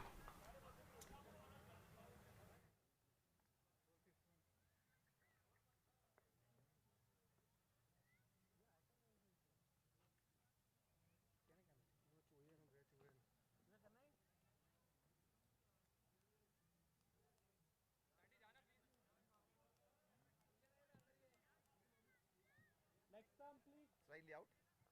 Slightly out. Slightly out. Yeah, that's the leg stump.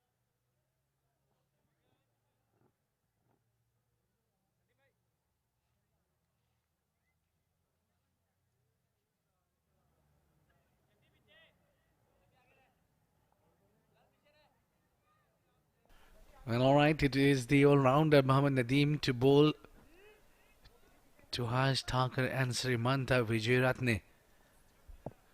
The game is pretty much in the kitty for Team Canada. All they need is to get over the line comfortably. No more dramas. That's what the Canada fan need. Poor delivery, and it'll run away for 4. Runs required in single digits now. Leg by signaled as well. And it doesn't really matter how they come at this stage for Harsh Thakur in Canada. Well, only 8 runs away from the victory is Canada. And 6 runs away from the 50 is Srimanta. Who will get there first? You never know. Harsh Thakur might go for a big shot here. If he's in for an early bath. Well, I tell you, if he spared one single run, still that is manageable for Srimanta to hit one big 6.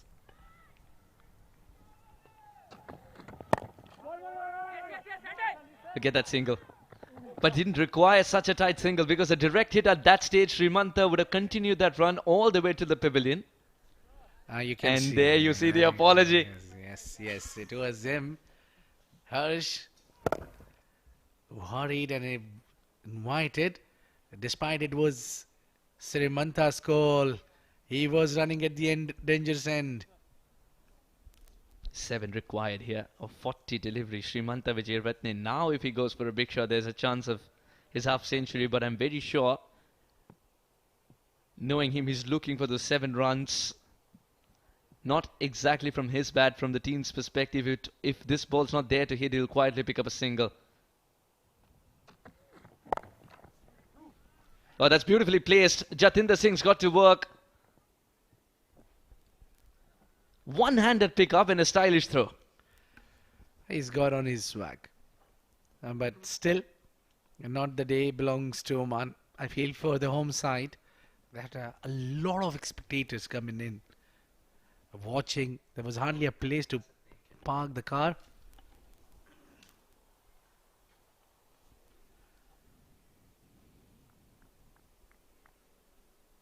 Five of 39, you know, the scales have tilted completely in Oman's favour.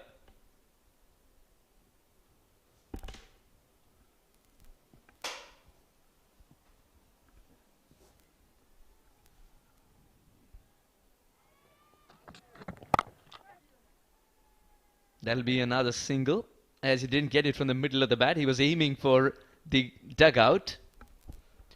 Yeah, we saw Aaron Johnson earlier sending a lot of fireworks there. Just warming the dugout of Canada. They'll be slightly happy by now. Not slightly, but very, very happy. They have been throughout the tournament unstoppable. They just lose one game throughout the tournament. Now these are the dignitaries that are talking. Dilip Mendes alongside, of course, Mr. Pankaj Khemji. Big personalities.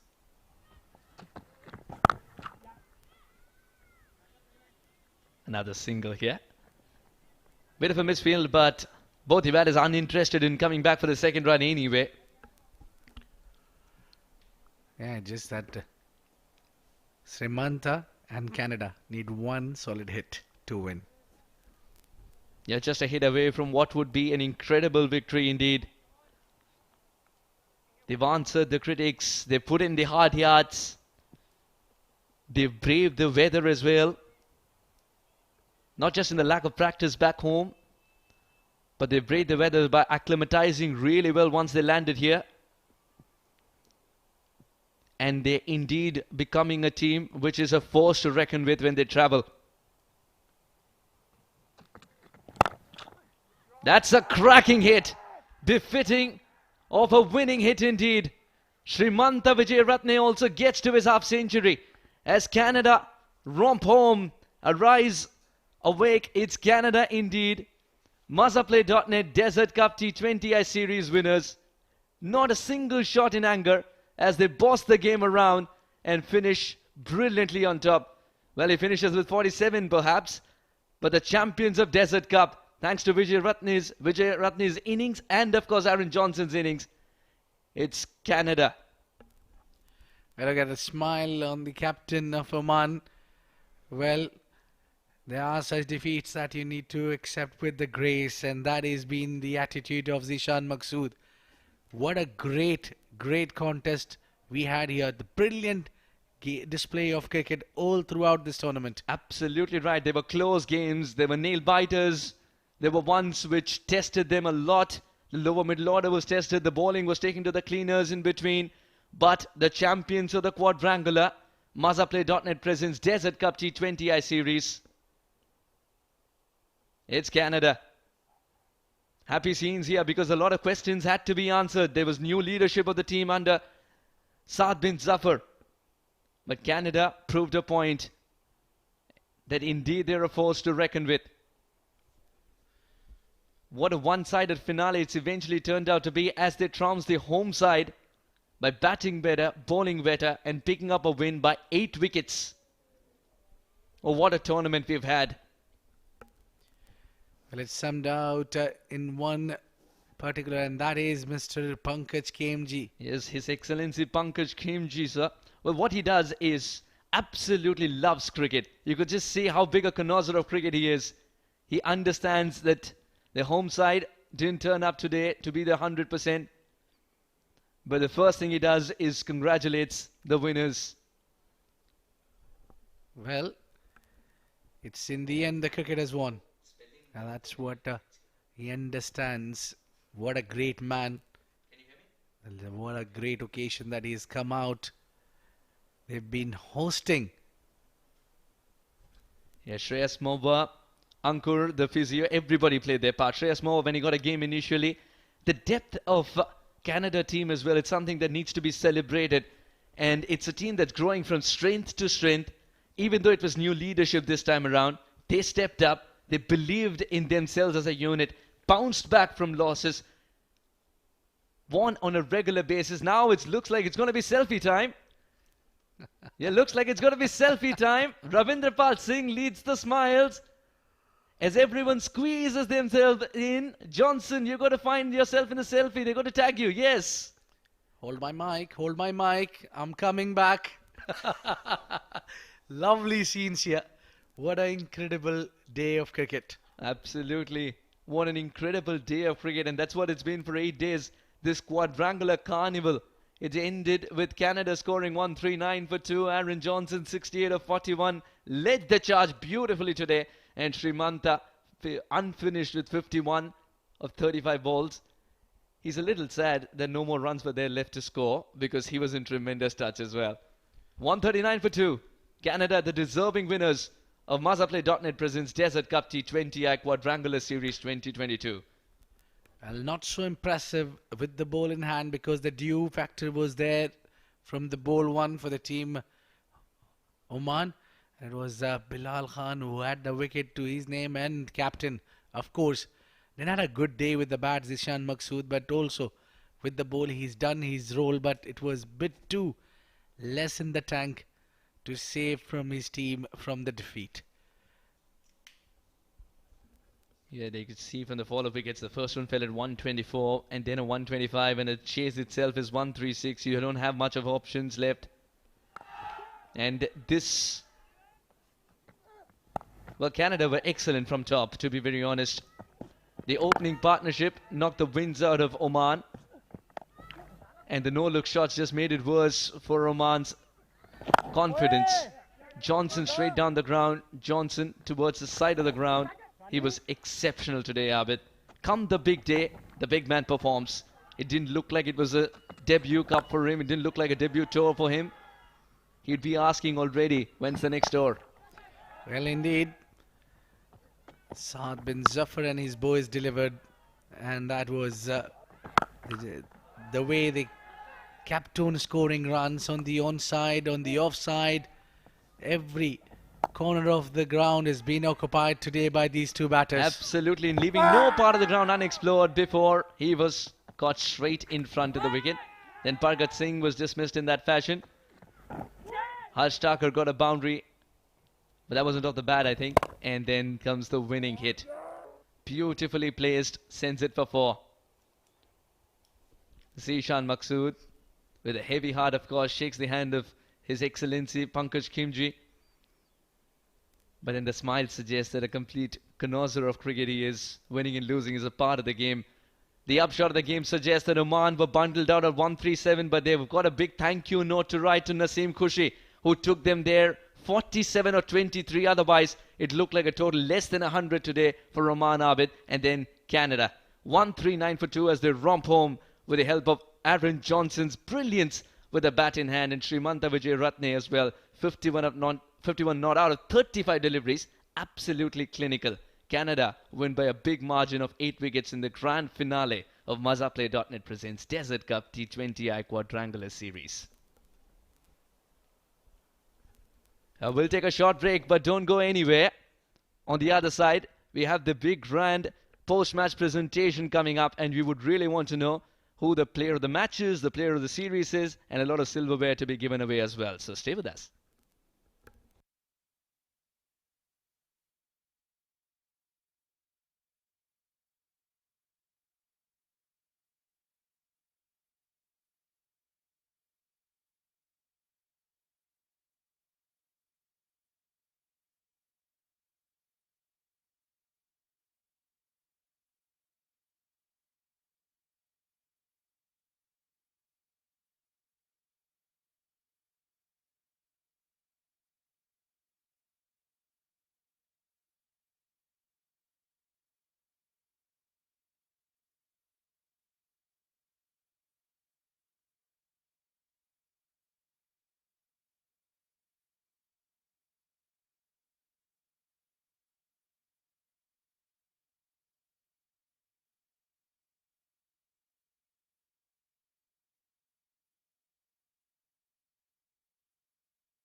Good evening, ladies and gentlemen, and welcome to the final presentation ceremony of Mazaplay.net Desert Cup T20 International Series 2022. We are here at the Oman Cricket Academy, and what a great tournament we've witnessed here. 4 teams battling it out against each other, and eventually one team that played overall good cricket was the deserving winner. Canada winning that game against Oman in the big finals and are now crowned the winners. Excellent performance from both the sides, Oman and Canada, and in fact, Kuwait and Bahrain also were absolutely brilliant, and it was nothing short of pure entertainment for all of us who witnessed all these matches.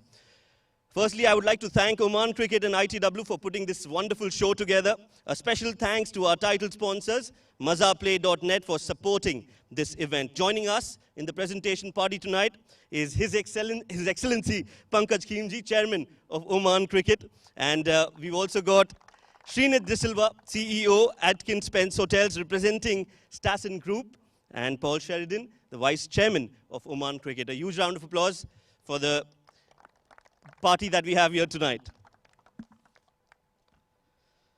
Now it's time for us to invite His Excellency Mr. Pankaj Khimji, the Chairman of Oman Cricket, to add a few words and tell us about his experience about this tournament.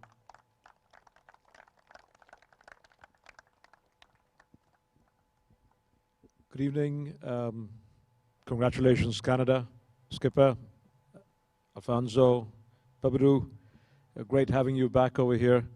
And I wish that we are able to host a quadrangular of this quality on an annual basis. Thank you, our sponsors, Mr. Stassen, for being with us. Thank you, ITW, for telecasting it.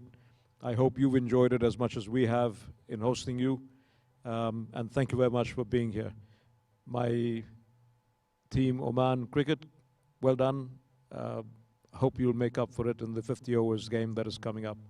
And let's have a good tri-series again. Thank you.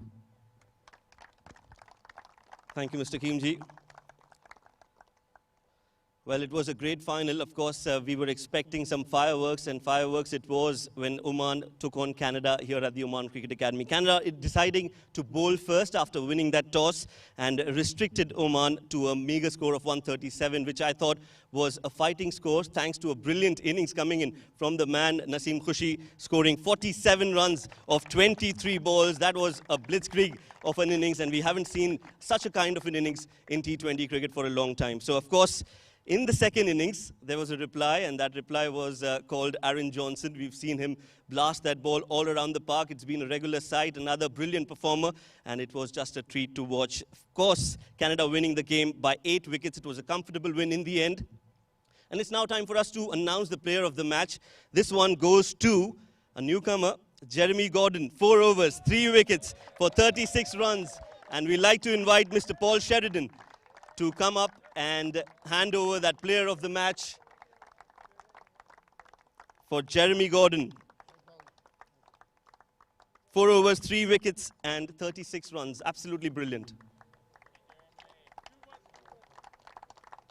Gordon, we'll have a quick word with you. Thank you, Mr. Sheridan. Gordon, what was that about? You just came in and just went all guns blazing. How was that performance? And tell us, how are you feeling right now? I'm a bit jet lagged.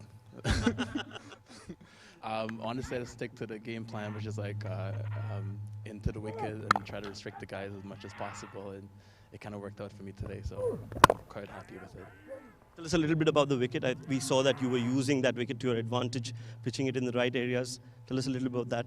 I was actually quite pleasantly surprised that the wicket had a bit of pace and seam, so I figured you know, it should be good for me. So I tried my best to utilize it the best way I could, seam the ball, swing the ball, and you know, bang it in once in a while, and it worked out. So, is this your best performance until now, or is the best yet to come? I think the best yet to come.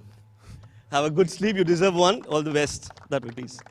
The player of the finals, Jeremy Gordon, 4 wickets, 4 overs, 3 wickets, and 36 runs. Absolutely brilliant.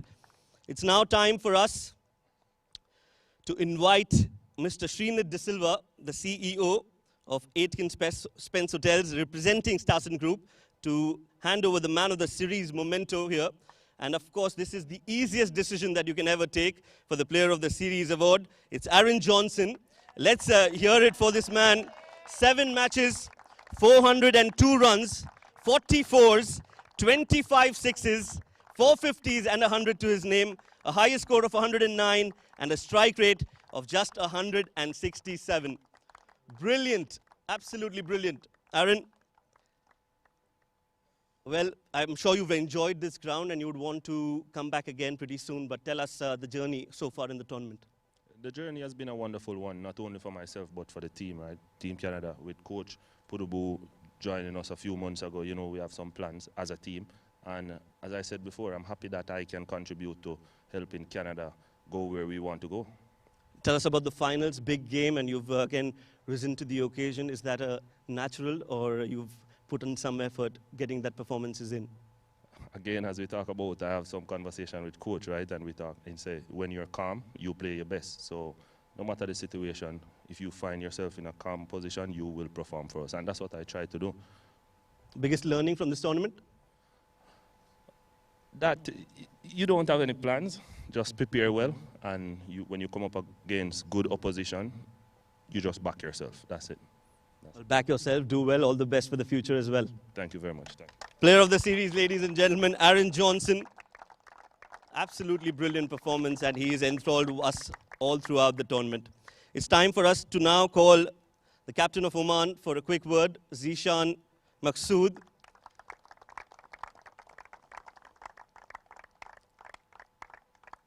Zishan, I think it was a blessing in disguise from that previous game, Saudi beating Bahrain, you getting that chance. I'm sure the boys would have been pumped up to play the big finals. Yeah, definitely we are pumped up, but we couldn't deliver because we couldn't score much on the board. So it's difficult because later on dew is there, so difficult to grip the ball, and with the dew can't bowl much. So yes, still we played very good cricket, and Jordan played very well. So the Canada team played very well. Credit goes to them, and that's why they are champions right now. In hindsight now, since you've seen that game, what do you think went wrong? Was it the runs on the board, or was it just that middle order couldn't fire tonight? I think from top order, nobody had scored much. So it's just only Khushi's inning which brought us back into the game. But later on, his innings, incredible, because he didn't give any chance to us to come back into the game. Yes, there's plenty of things we have to do with the bowling and fielding. Still, batting is not clicking. So still, there's a lot of things we have to learn and come back.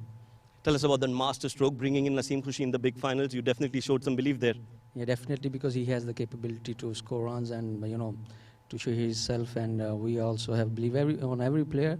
But sometimes it's tough to choose one. So he came back and he delivered. So that's what I want from everybody. So from myself also, that's it. Hard luck tonight. You've got some ODIs coming up, and all the best for those matches. Thank you very much. Zishan Maqsood, the captain of Oman, had an overall great tournament for the Omani boys. Now it's time for us to call the happy captain. The captain of Team Canada is also the champion side, Saad bin Zafar. Saad, well done tonight. In fact, the entire tournament has been absolutely wonderful for you. Tell us and take us through that journey. Yeah, it's been exceptional performance throughout the tournament. Really happy with how boys played. We are in a rebuild process, and some of the guys are new to the team, but the way they came into their positions and raised up their hands and took the charge to the other teams, and the way they played, it just shows that the future of Canada is bright and they're ready to play on this national level. So really happy that the way we played the tournament throughout the. During the tournament, you were complaining that you don't have certain players, but I'm sure all that is now out of the window because the players that you have done wonderfully well for you. Yeah, no complaints. I mean, a few guys were missing. We still expect one or two guys to join us later on. But even the guys we had in the squad I fully believe that we still have guys who are capable enough to win the tournament for us. How important is this win going into the one days? I'm sure there's a lot of focus on those matches as well. How important is this win? I think every win is important. It boosts your morale. We also have areas of improvement which we will work on. It's part of the process. But happy that we won the tournament, and the way things are moving for us, we're happy how things are going. Well done tonight. It's now time for you to get your hands on the silverware. It's time for us to call His Excellency Pankaj Khimji to come back on the stage once again and hand over the winning trophy to Team Canada and their captain Saad bin Zafar.